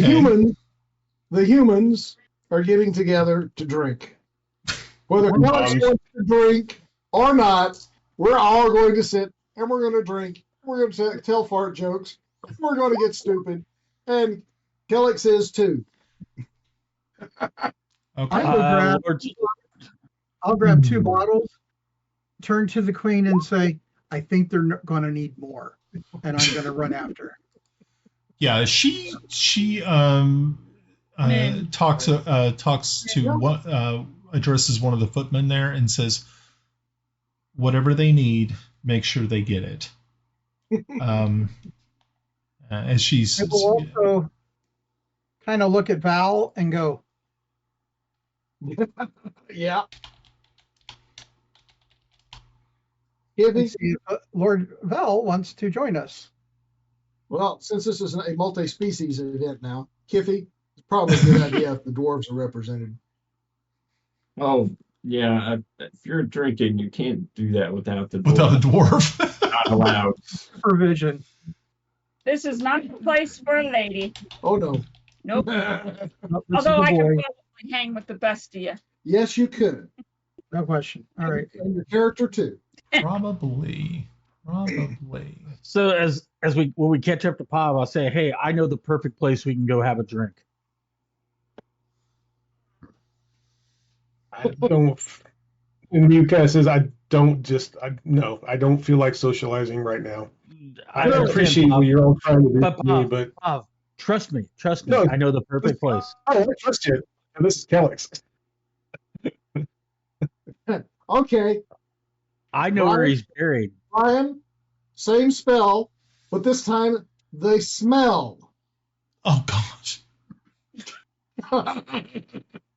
Let's go. Okay. Yeah. So if you thought it sounded bad in the room, this hallway and its acoustic signature that goes along with it, it just echoes, blah, blah, blah, blah, blah, blah, blah, blah, blah, blah, and it just doesn't seem to want to end. But the smell is what can only be described as ungodly. It's like somebody had taken burnt leathery bacon and crammed it inside of a roadkill skunk. Here, take a drink. It'll help. Yeah, it'll kill the senses, or at least dull it enough to not think that you're going to vomit at any moment. We get it. You're having problems. Fine. I'll have a drink, but I don't feel like enjoying it. Your love. You don't understand. Come on. We know where you've been. We know what you're going through. This is the best way to deal with it for the short term. Do you really? I don't even know what I went through. I'm not even sure I can explain it. It's just the way it feels. So God, this Kelex guy, he's going to be such an emo. Feels. What would Heironious think about? I understand what you're all trying to do for me. So where did you all decide to go? Did you want to just... We're still in the hallways. No. I'm taking him to the grave.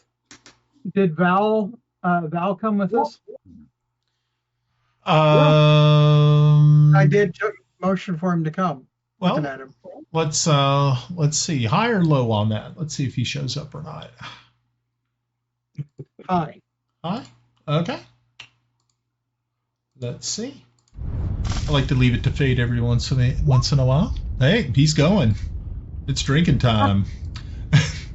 I lead the entourage down to the newly cleaned tomb. Okay, so you guys are all now holding bottles of spirits of some sort, making your way down to this very now very ornate place of honor.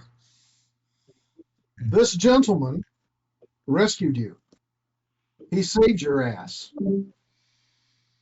Okay. I realize that I often offend people, but they generally stay around to listen to what I have to say. Lagging again. Actually, normally they don't. They find an excuse and get away quick as they can. No. That's you. They like you. Okay. Okay. Well, they say I'll say it. Yeah, he said he's lagging a little bit, so he's gonna try to come back on. So, Okay. Cool. So anyway, the whole point of this is to get him over his slump. Yes. Well, to get If him. I have to, I'll stare at him for minutes and say, "You're gonna smile." Well, no. Smile. I think the lever to use is Heironious.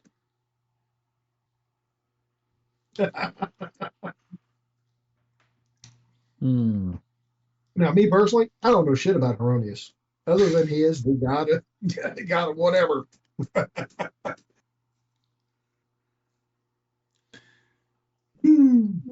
So, yeah, hopefully he'll be able to pop back on pretty quick. Hopefully, but yeah. So you guys make your way down to it, and the guards part, and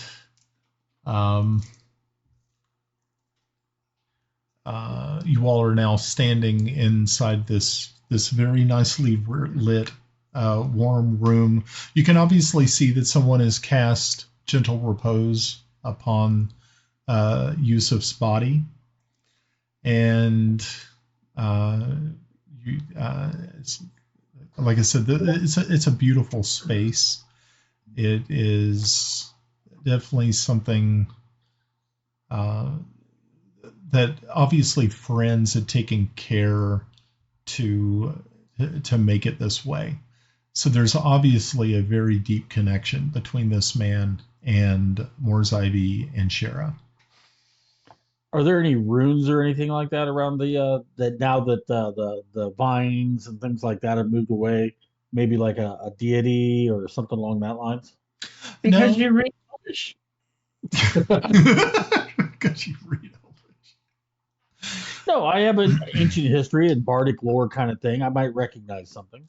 No, it doesn't look as though it hasn't been etched in any way. It's non-denominatory. Got it. Yeah. Does Val know anything about? No, he says he's known of this. It's a very ancient stone structure. It has been used in the past for those who had brave warriors that have fallen, or family, where the public could come and pay their respects. But it hasn't been used in probably since King Zelenen passed, which you're looking at like 70 some years ago, or yes, like it's been a long time. So that's why it was kind of overgrown. But as you saw, Tomas and Grenna saw how quickly it was between the arcane magics of Morzaivi and the nature magics of Shira, how quickly this place was restored to its former glory. Mm-hmm. Okay. Well, it looks like we've lost Pav. Oh, that's a shame.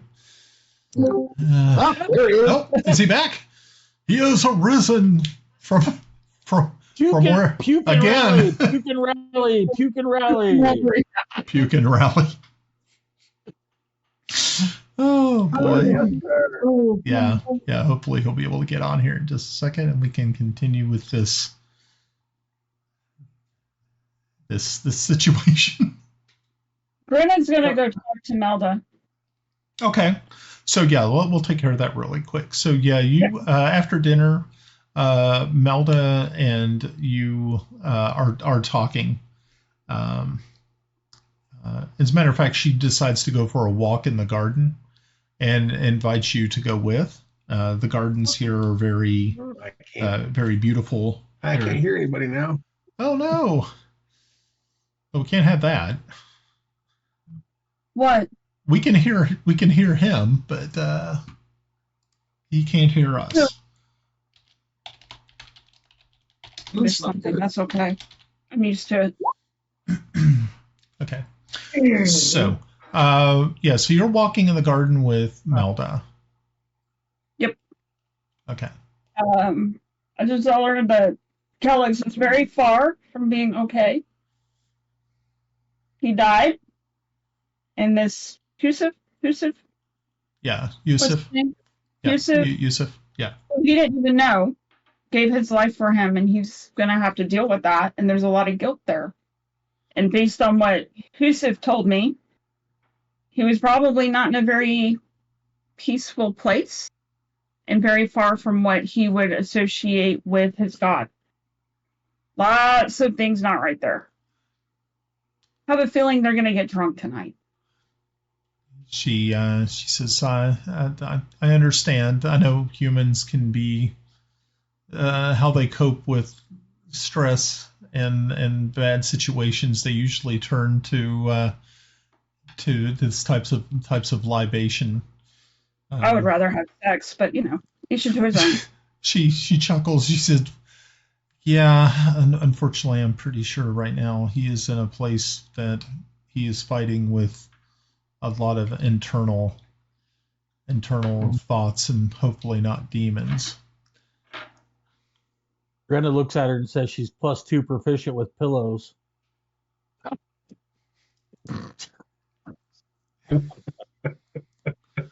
So that's when you smack him in the head. Yeah. He's not even with us. Yeah, he's with you.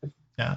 So Kelex, you're standing before this stone slab that actually stands up about waist high, and resting on it is the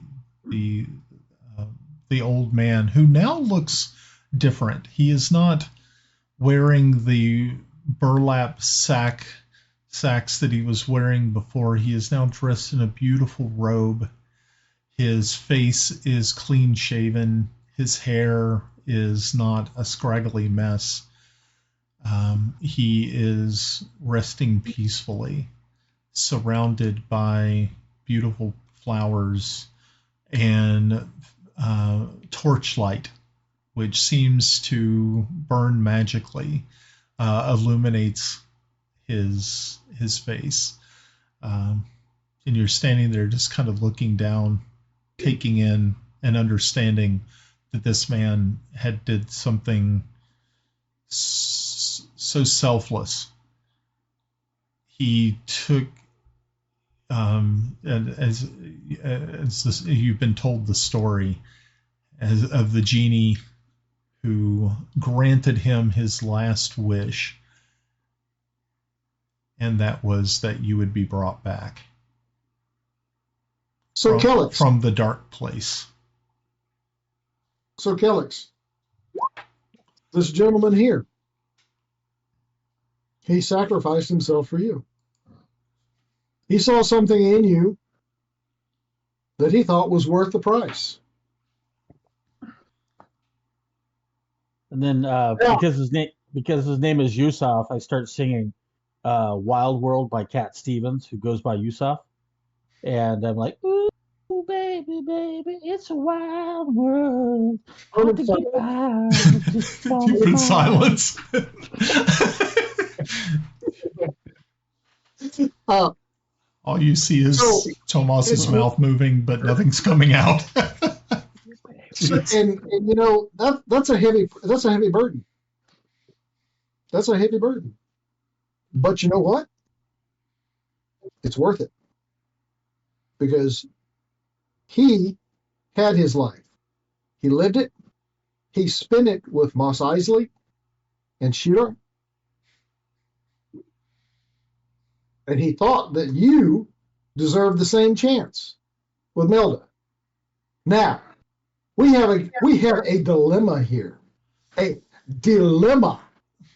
You can sit and mope around all you want and piss off everybody, or you can have a drink.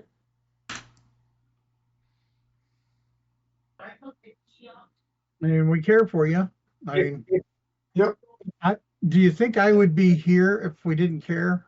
Seriously. There's all those beautiful. And I truly appreciate what you're doing. He does put on his hand for the bottle. If he casts silence, that's a 120-foot radius. So everybody's just. No. You don't understand. It's only on you. You molded it to him.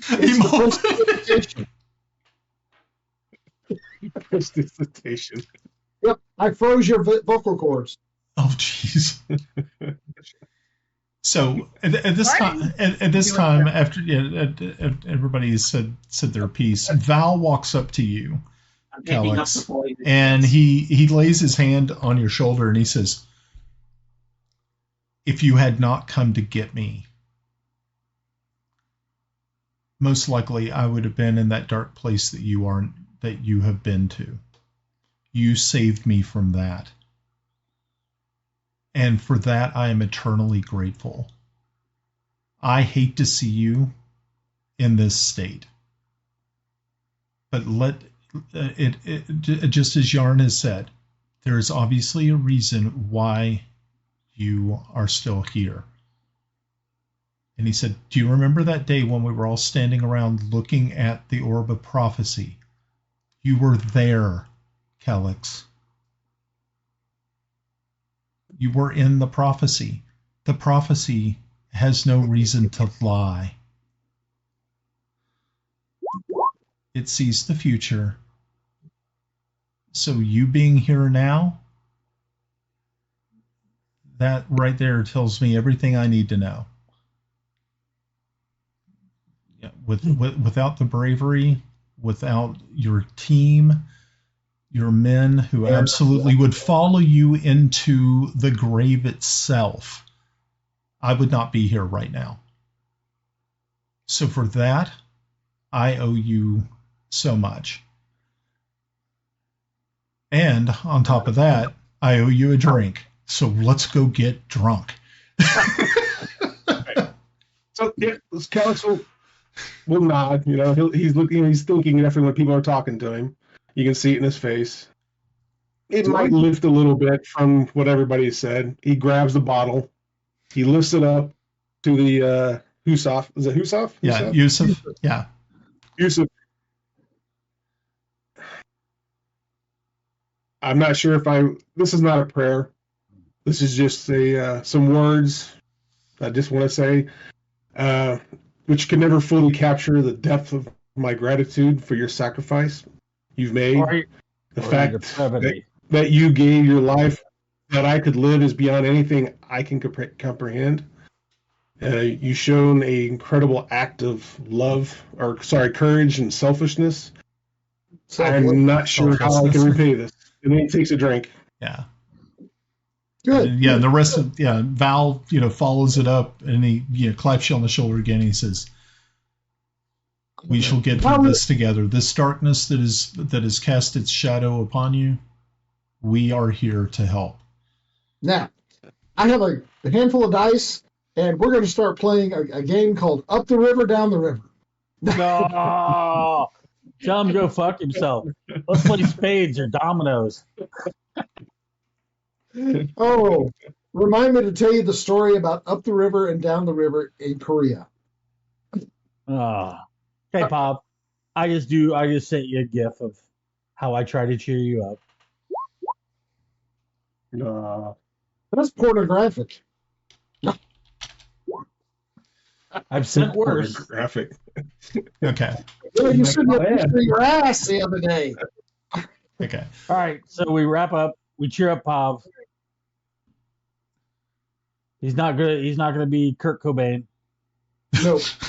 God, man. I'm telling you, I didn't let him go to the grunge phase. I mean, shit, I couldn't handle if we rode in a wagon together and you kept yelling shotgun. Oh boy. Okay. So yeah. So, all right. So we're gonna jet ahead to the next day. The hangover is epic. Absolutely mind-splitting headaches. Kiffi, my brother. Except for Kiffi. Kiffi doesn't get headaches. He doesn't get hangovers. It's not a dwarf thing. Can you help a brother out? Oh, yeah. First thing in the morning, I will go find Moss Ivy. Okay. So a lot of times you all can find Morse Ivy and Shira having breakfast in the garden. There's like a nice little garden place. So you spy them sitting and eating and talking, and so you're going to approach. Sure. Okay. So they recognize you and said, "Ah, yes, Master Timble. How can we?" Forgive me for interrupting. Would you like to sit? We can have food brought. I would be more than happy to sit with you. Wonderful. So there's a servant standing by, and they said, "Please make sure to get a plate for Master Timble. Just tell him what you want." And so you place your order. A pitcher of water. A pitcher of water. And Bloody Mary. Hair of the dog that bit you. Yeah. Indeed. So they're sitting there and said, "So, is there anything that we can do?" I would like to give both of you. I'm so sorry at the loss of your friend. We did not know him. We did not know who he was. But he did us a great thing in bringing Kelex back. And I appreciate that. But the world doesn't wait on us. So I immediately need to see where we're at, Master Ivy. How are we coming along with what I had asked you and talked to you about? When do you intend to go to the Crystal Citadel? I said, well, I've already went ahead and sent an apprentice to deliver the petition. I'm thinking probably within the next 3 days. I know Yarn, I told him that they could send his invitation here to the council. Okay. So probably within 3 days, we're going to have to start making our way to Greyhawk. That would probably be the best.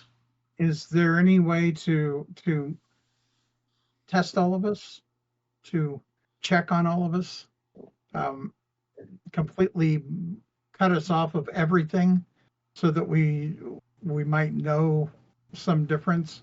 I just fear for everyone, and I want to make sure that we're clean. And I mean it in every way. I fear for my friends. Since now I can understand that brush with darkness that you had was probably quite terrifying. Val is part of that. Yes. Yeah. This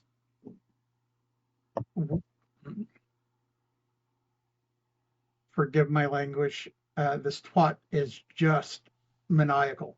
She's a crazy bitch, and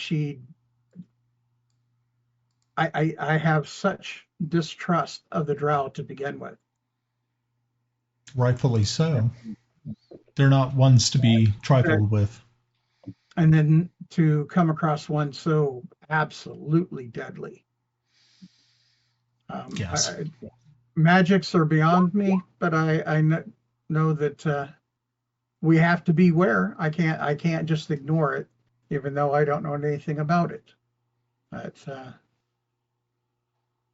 I just want to make sure that we're proactive and not reacting to something she might do. Well, I know that sorceresses that powerful have spells that they can use to entrap souls. That's obviously what happened to our friend Kelex.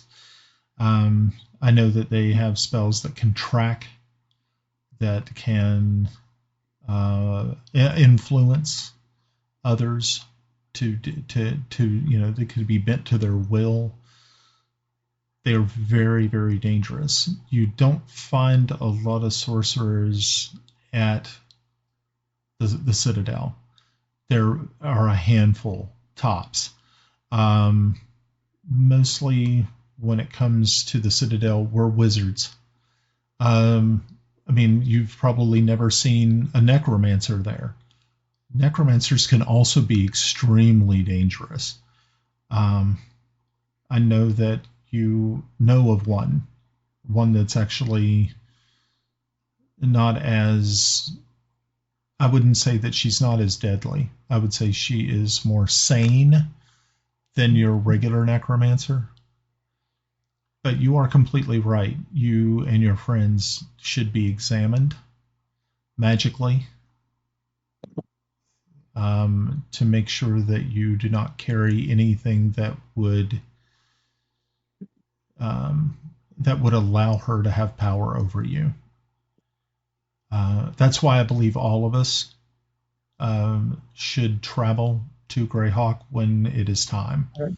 Everyone's ready. Yeah, there are mages at the Citadel who would be able to easily determine if there is any residual strings attached to you, and especially Kelex.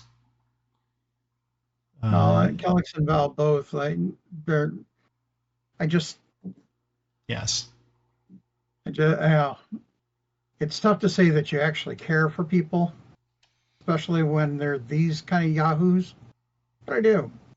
I've been around them, and we've done things that have bound us together in the history. So, yeah. Just if there's anything I can do to facilitate, anything I can do to help you. Probably the best thing over the next couple of days before we go to Greyhawk, just keep an eye on Val and Kelex. Make sure that if there's something amiss, make sure to let me know or let Shira know. And Shira says, of course, make sure just let someone, if anything that looks out of the ordinary, even their actions, thoughts, if you happen to, if they impart something to you that I was going to start talking in tongues. Yeah, if they start talking in languages that they never spoke before, make sure you let somebody know. I'll tell members of the party, and I will do that. And our password will be pineapples. If he's talking in tongues, why not cunnilingus? That's funny. That's the word we use in my room when we need a break. Cunnilingus? No, pineapple. Okay. We're going to go get some pineapple juice. Okay. I can keep on talking, so please stop feeding me these. Okay. I will shore things up and talk with everyone. Okay. And get us ready to move within the day. Okay. If need be, but probably tomorrow or the following day. That's good. Okay. Very good. All right. Have you fully spoken with Yarn about this? No, I haven't had a chance to see him yet today. I know that you all were out late. To send him your way? Or if you can, that would be wonderful. If you next time you see him. We'll be done. So Grenna, you take a little bit of time to go over to the tree. Yep. And once again, you find that familiar spot that you had nestled yourself in before when you had that vision of those creatures in a very far away land. But as you're sitting there, you also notice and you realize that you're sitting very, very close to the dragon egg.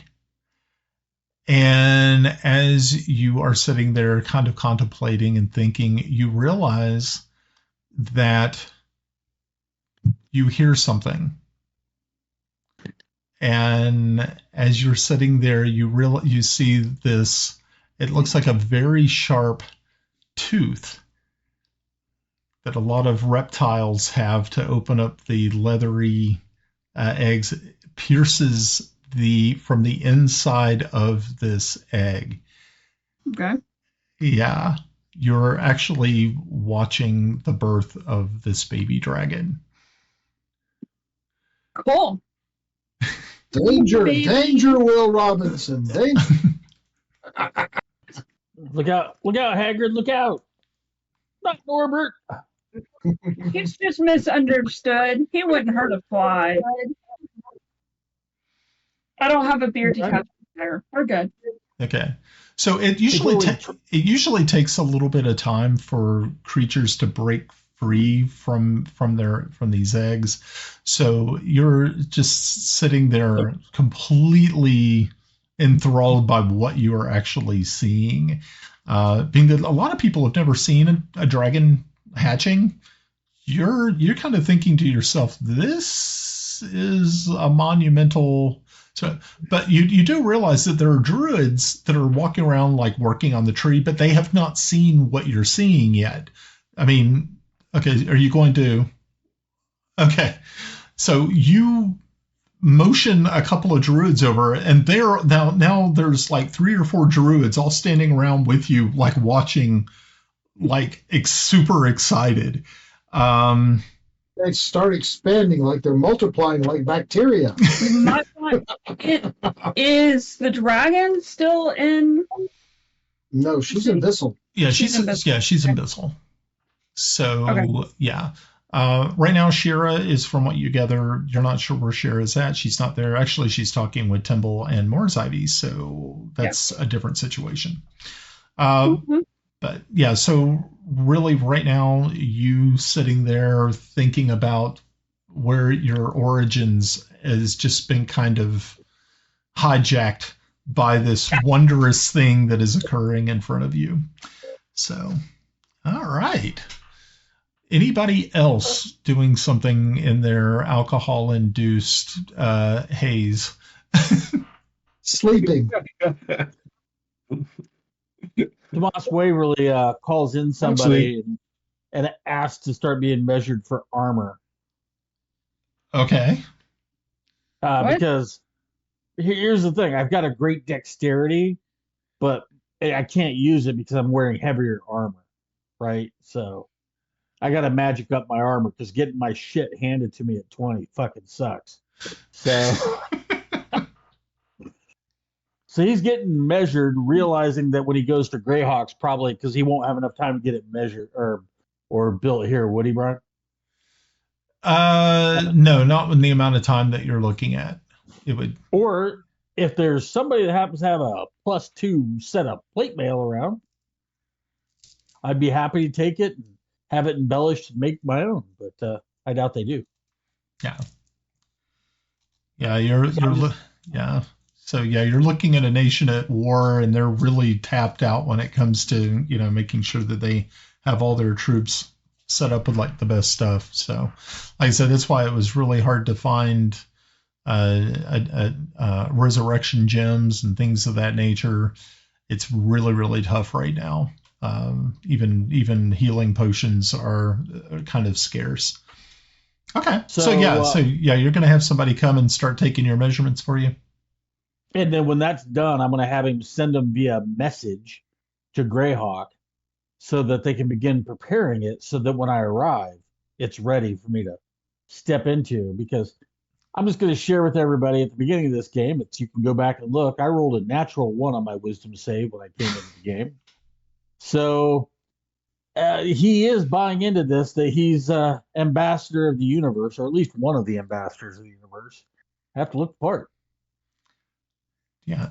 It's wonderful being narcissistic and delusional. It's just beautiful, isn't it? I love it. I mean, it's and delusional. It doesn't hurt him any.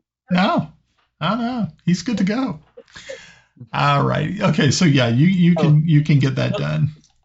So whoever the best armor is in the city of Greyhawk, I have a message sent with my measurements and saying that my father will send 20,000 gold pieces. I'm writing a writ for it so that it's prepared if it's ready when I arrive in Greyhawk. Is that a writ for a rat? A rat writ for the rat? That's it.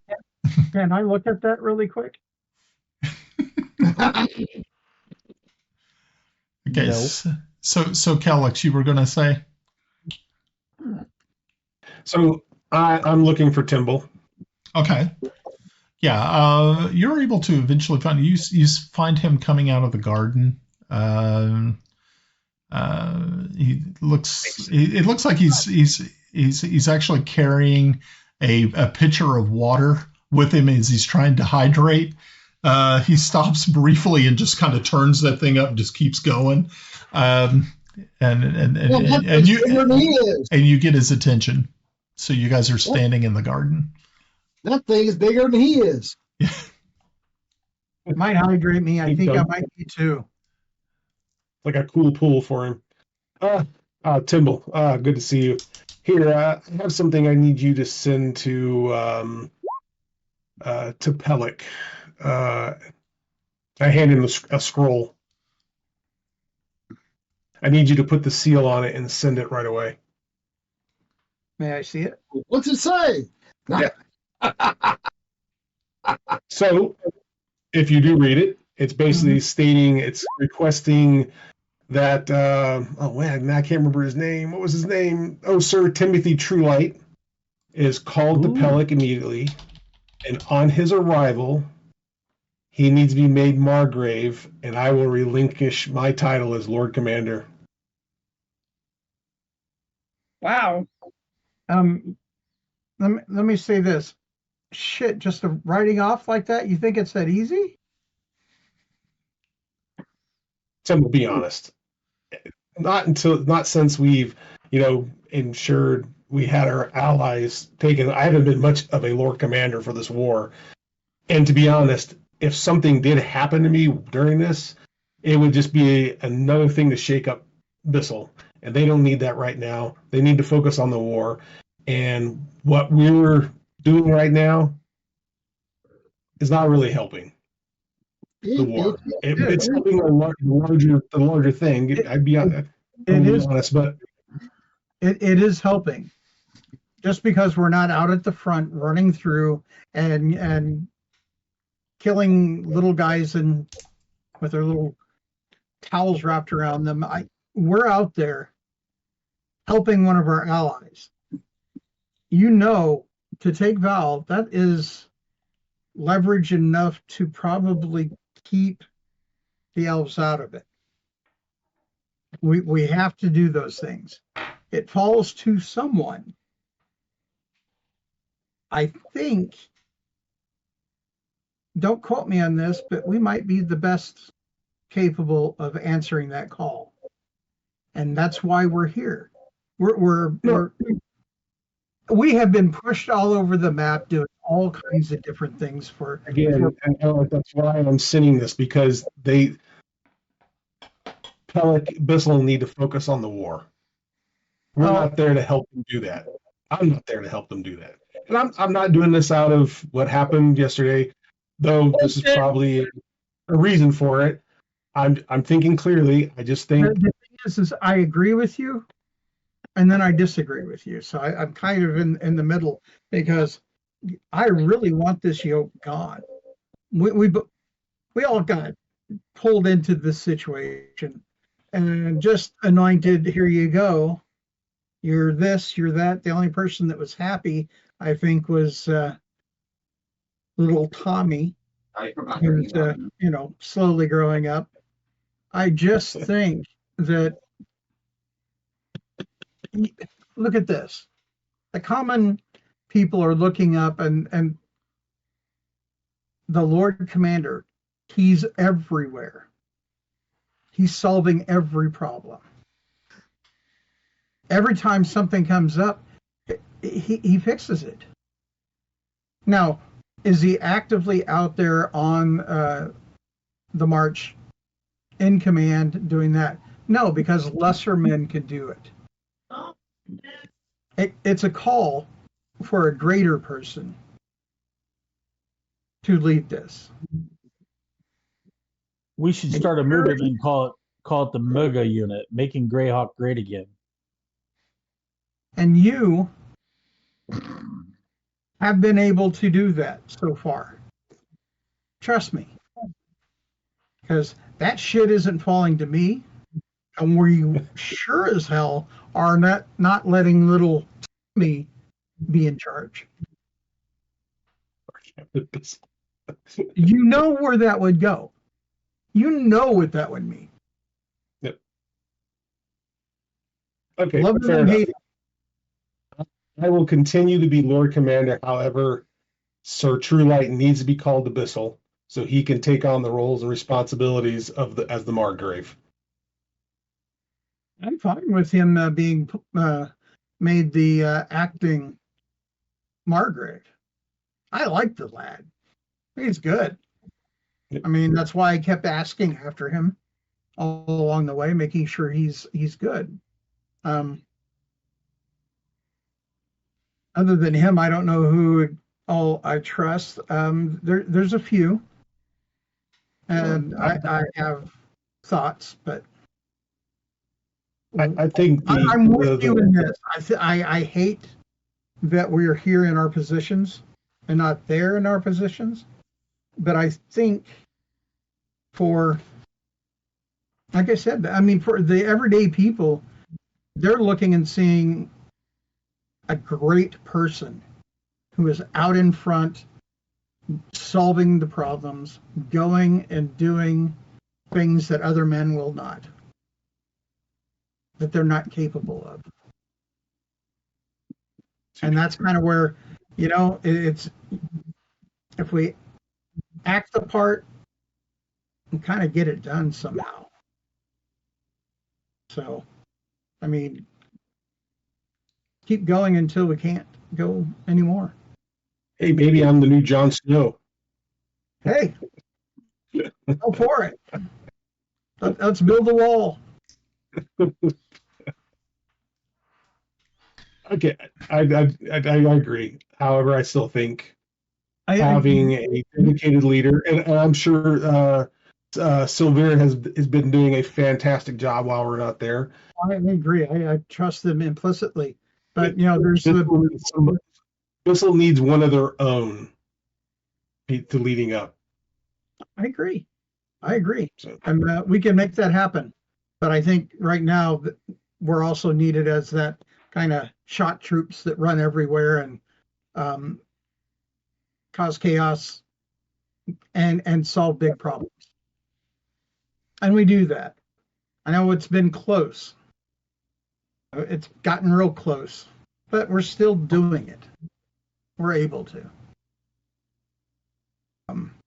Trust me, I'll be right there with you going, yeah, I resign as Lord Dipshit also. I hate this part. Yeah, but, fair enough, but keep that letter handy. I will. Especially I think Tomas had something to. All right. Oh, let's go see what everybody else is doing. By the way, I will inform you that we will need to go to Greyhawk with Moss Ivy, and we have some things where we need to get cleared, make sure that we haven't had anything to track us, put on us, and other things we need to check. And I'm happy to go. Are you suspicious of something? Yeah, I don't feel right. Now, I've talked to him about it. I don't feel right. I too died for a little, but they got me back. But we need to.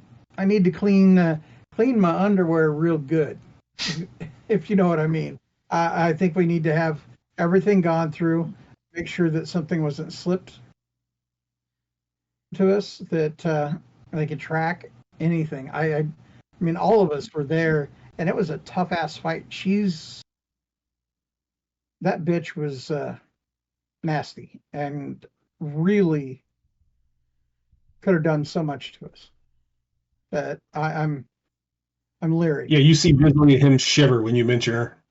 Yeah, I'm leery. There's so many possibilities. Okay. And I just look at the crown princess. Look at her position. Is this Drow the one that is maybe pushing all of this or a part of this? I mean, we've got greater things happening. So, well, let's get to everyone else. So as you all were finishing up your talk, you see a druid run past you to the garden in the direction of where Morzivy and Shira were having breakfast. They looked like they were extremely excited, but they did not say anything to you as they passed. They just sprinted past you as fast as their feet could carry them deeper into the garden. I'll grab his sleeve and pull him that way with me.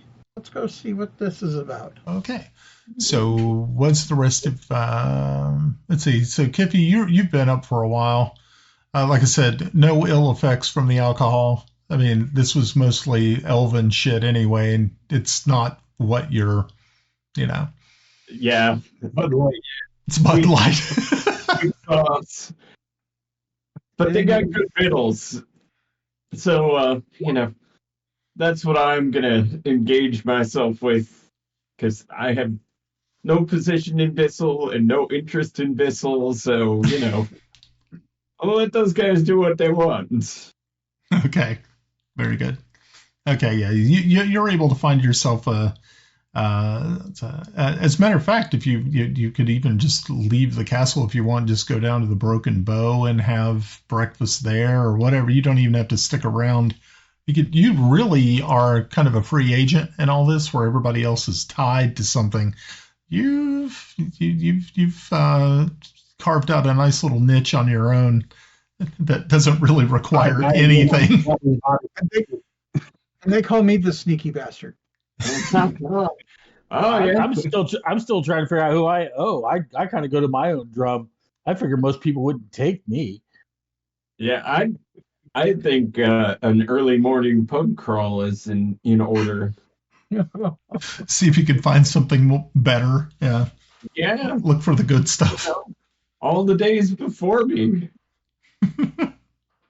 But if you start at the castle, you get to eat and drink for free before you start drinking and eating. Yeah, well. So, as Timble and Kelex, you kind of round the corner there, and you can see that this druid has got the attention of Shira and Morzivy. You can see that there is an excited rush amongst them, and as they are all rushing past you quickly, Shira shouts out to you and says, the baby dragon's here. And you can see everybody is so excited. And so, of course, you can join them if you want, or you don't have to. It's up to you. I'm going to use the item that the dragon gave me, and I'm going to let her know. Okay. All righty. So you reach out to Aravisarax and let her know of the impending good news. And I will find the nearest guard and tell him that I need Yarn, Sir Thomas Waverly, and I need Grenna. And our fine dwarf. Oh, I don't know that. Oh. So to find them and bring them immediately to the tree. Okay. So the rest of you, you all are approached by guards, told that you have been summoned to the life tree.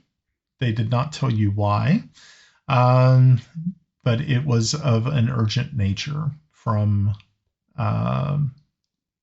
his lordship, Timble Snivenblaven. Did they address me as Lord Ambassador? Yes, they've learned their lesson. You're lucky I didn't tell him to ask for little Tommy. All Lord Ambassador Tomas cares about is when he gets there is that when the baby dragon gets out of his egg, remember, I laid the first piece of its hoard there with that +2 dagger. So I want to make sure that he's playing. I'm like that uncle that bought him a really cool toy, like, hey, play with the fucking dagger, kid. Come on, play with the dagger. I got you a dagger. Diddly wings. Okay.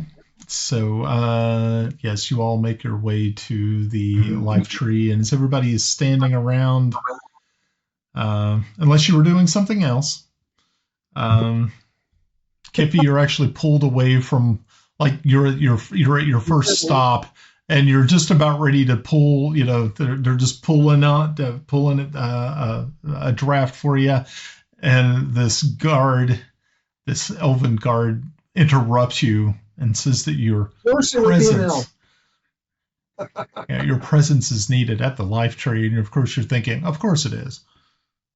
Of course. Fucking why wouldn't it be? All right. It's 9 o'clock in the morning, and I'm ready to get tore up from the floor. I get that in a doggy bag. Yeah. Well, you could probably drink it before he left. Oh yeah, he'd probably just be. That is the plan. Pour it down the hole in your neck. Yeah. Yes, down the hatch. Let's get on with it then. Okay. So by the time everybody has made their way to the life tree, there is a significant amount of people here. There's at least 15 druids. Shira's there. Morzavi's there. Meld is there. The Queen is there. Asenath is there. All of you guys. It's very, very impressive. And around all of this is Grenna, who was, from what you gather, was the first one on the scene, as she is the one that is closest. Everybody is, they're trying to make room, trying to give it enough room. But you can see that the little dragon, has pierced through the leathery hide of this egg, and you can now see its head is sticking out of the egg. And I start singing, "It's the end of the world as we know it." Can I feel fine? I kind of look at it like King or Prince Charles did and say, well, what color is it? While all of this is going down at light speed, I'm going to actually talk to everyone individually and tell them that we need to be ready to move at any time to go to Greyhawk. I'm surprised we haven't left already. With Moss Ivy. And I'm going to tell you that you, Master Yarn, need to see him and talk with him today as soon as you possibly can. I think we've got a little interruption to the plan, but you need to speak with that. Yeah. Can do. So, Kelex, as you're standing there, Melda comes up beside you, grabs your hand, and is holding on to it. And she looks up and says, "Are you feeling any better?" Other than this blinding headache. Yeah, under that splitting. It's like, shut up, woman. My head hurts. My head hurts a little bit, but I think I'll be fine. She said, Squeeze your hand back. Yeah, she smiles and says, "I'm glad to hear that." Well, this is interesting, isn't it? How often do you get to see a baby dragon being born? I mean, I don't think anybody here has ever seen that. And she just kind of looks over at her grandmother and says, "Hey, have you ever seen this before?" And she's like, "No, this is all new to me too." So, yeah. Mama. Actually, Lord Ambassador Waverly looks at everybody and says, "Of course you've never seen it because this is the last baby brass dragon." True. So, can I get a good vantage point to see this happen? Oh, yeah. Yeah, you can squeeze through. You're actually standing over there near Grenna as you all are kind of taking all of this in. You can see that its cat's eye slit pupils are watching everyone as it struggles its way a little bit out past the shell. Now it's like its shoulders and like one of its wings is like actually out. You see Shira casts a spell very, very quickly, and a small a lamb is summoned, and she places it in front of the down by there, and she said, "Everybody step back. I don't know what it's going to do." And so everybody just kind of like this. The lamb has no idea and does not react fast enough before the jaws of this thing are on it. And everybody's going, oh. I'm etching because you're etching all of this like, hey, need some of that blood. All natural. The shell. So, yeah. So this goes on for a couple of minutes, and everybody is kind of like, okay, well, that was interesting. And the dragon is finally freed from the egg, probably about another 10 minutes. And it just sort of curls up under the life tree. But it does not fall asleep. It seems to be very watchful. It does not know the situation that it's in, and it just keeps a very, very close eye on everything and everyone that's around it. It does realize that if it was going to be harmed, it does. You kind of feel that it's comfortable, but it's very alert. Okay. Grenna? Mm. Should we take a knee? Should we what? Take a knee. Take a knee. I'm whispering that to you. Is Coach talking? Y'all are small enough, I don't think it matters. I'm trying to get everybody else. I'll do and do that if necessary, but No. So it's a special event. all right.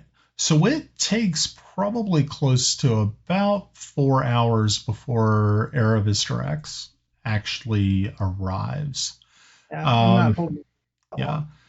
She decides to do the smart way, and appear not using her complete dragon form to swoop in over the city, which would have freaked everybody out again. But outside of the walls, she sets down and turns back into her humanoid form, her very tall humanoid form, as she makes her way to the life tree. Everybody then sort of steps back and allows her to come to the baby. Of course, once she gets within sight, she immediately turns back into her dragon form. And everybody gets back. Yeah.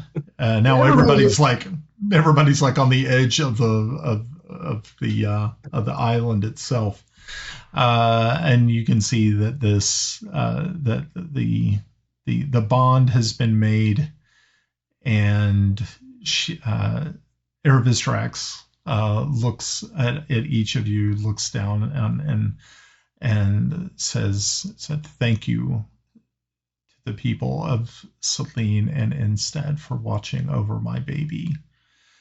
And she says, I feel that it would only be right that I should name my child, my only daughter, after you. Toby.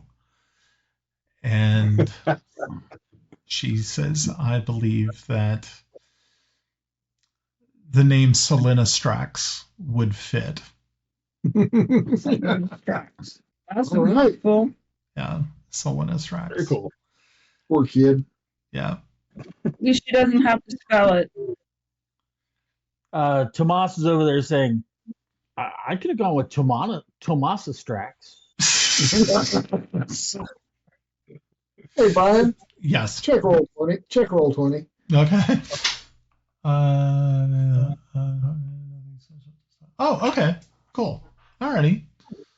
Was there anything you said? Nothing special. You were just talking. Yeah, just talking to tell her mom out there. Okay, that's cool. Very neat. One does to babies. Yeah. All right. Yeah, it seems to be very as being that you're really about the only one who's actually taking the initiative. It was watching you and listening to every word. You were speaking in common, or do you speak Draconic? No, actually, I don't think I do. Okay. Let me check. Weird random things. No. Okay. Nah. That's fine.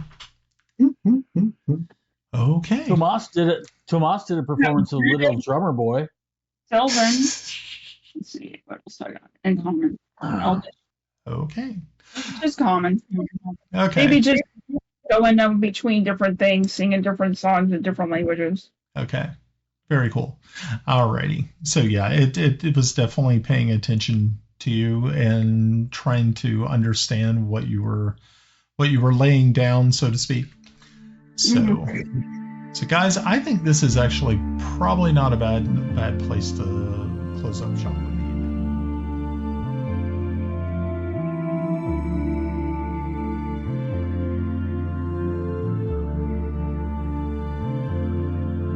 The Mystic Syndicate podcast is the creation of independent producer and host Brian Anderson. Our players are Ed as Sir Thomas Waverly, Mike G. Pav as Sir Kelex Zelenen, Melinda as Grenna Babbleboots, Russ as Járngrímur, Mike as Kiffi Blackhammer, and Glenn as Timble Snivenblaven. You can visit our podcast page at tmsyndicate.podbean.com. You can also leave a comment and subscribe to our X page at TMSYND. You can also watch our live shows on YouTube at www.youtube.com at The Mystic Syndicate 1473.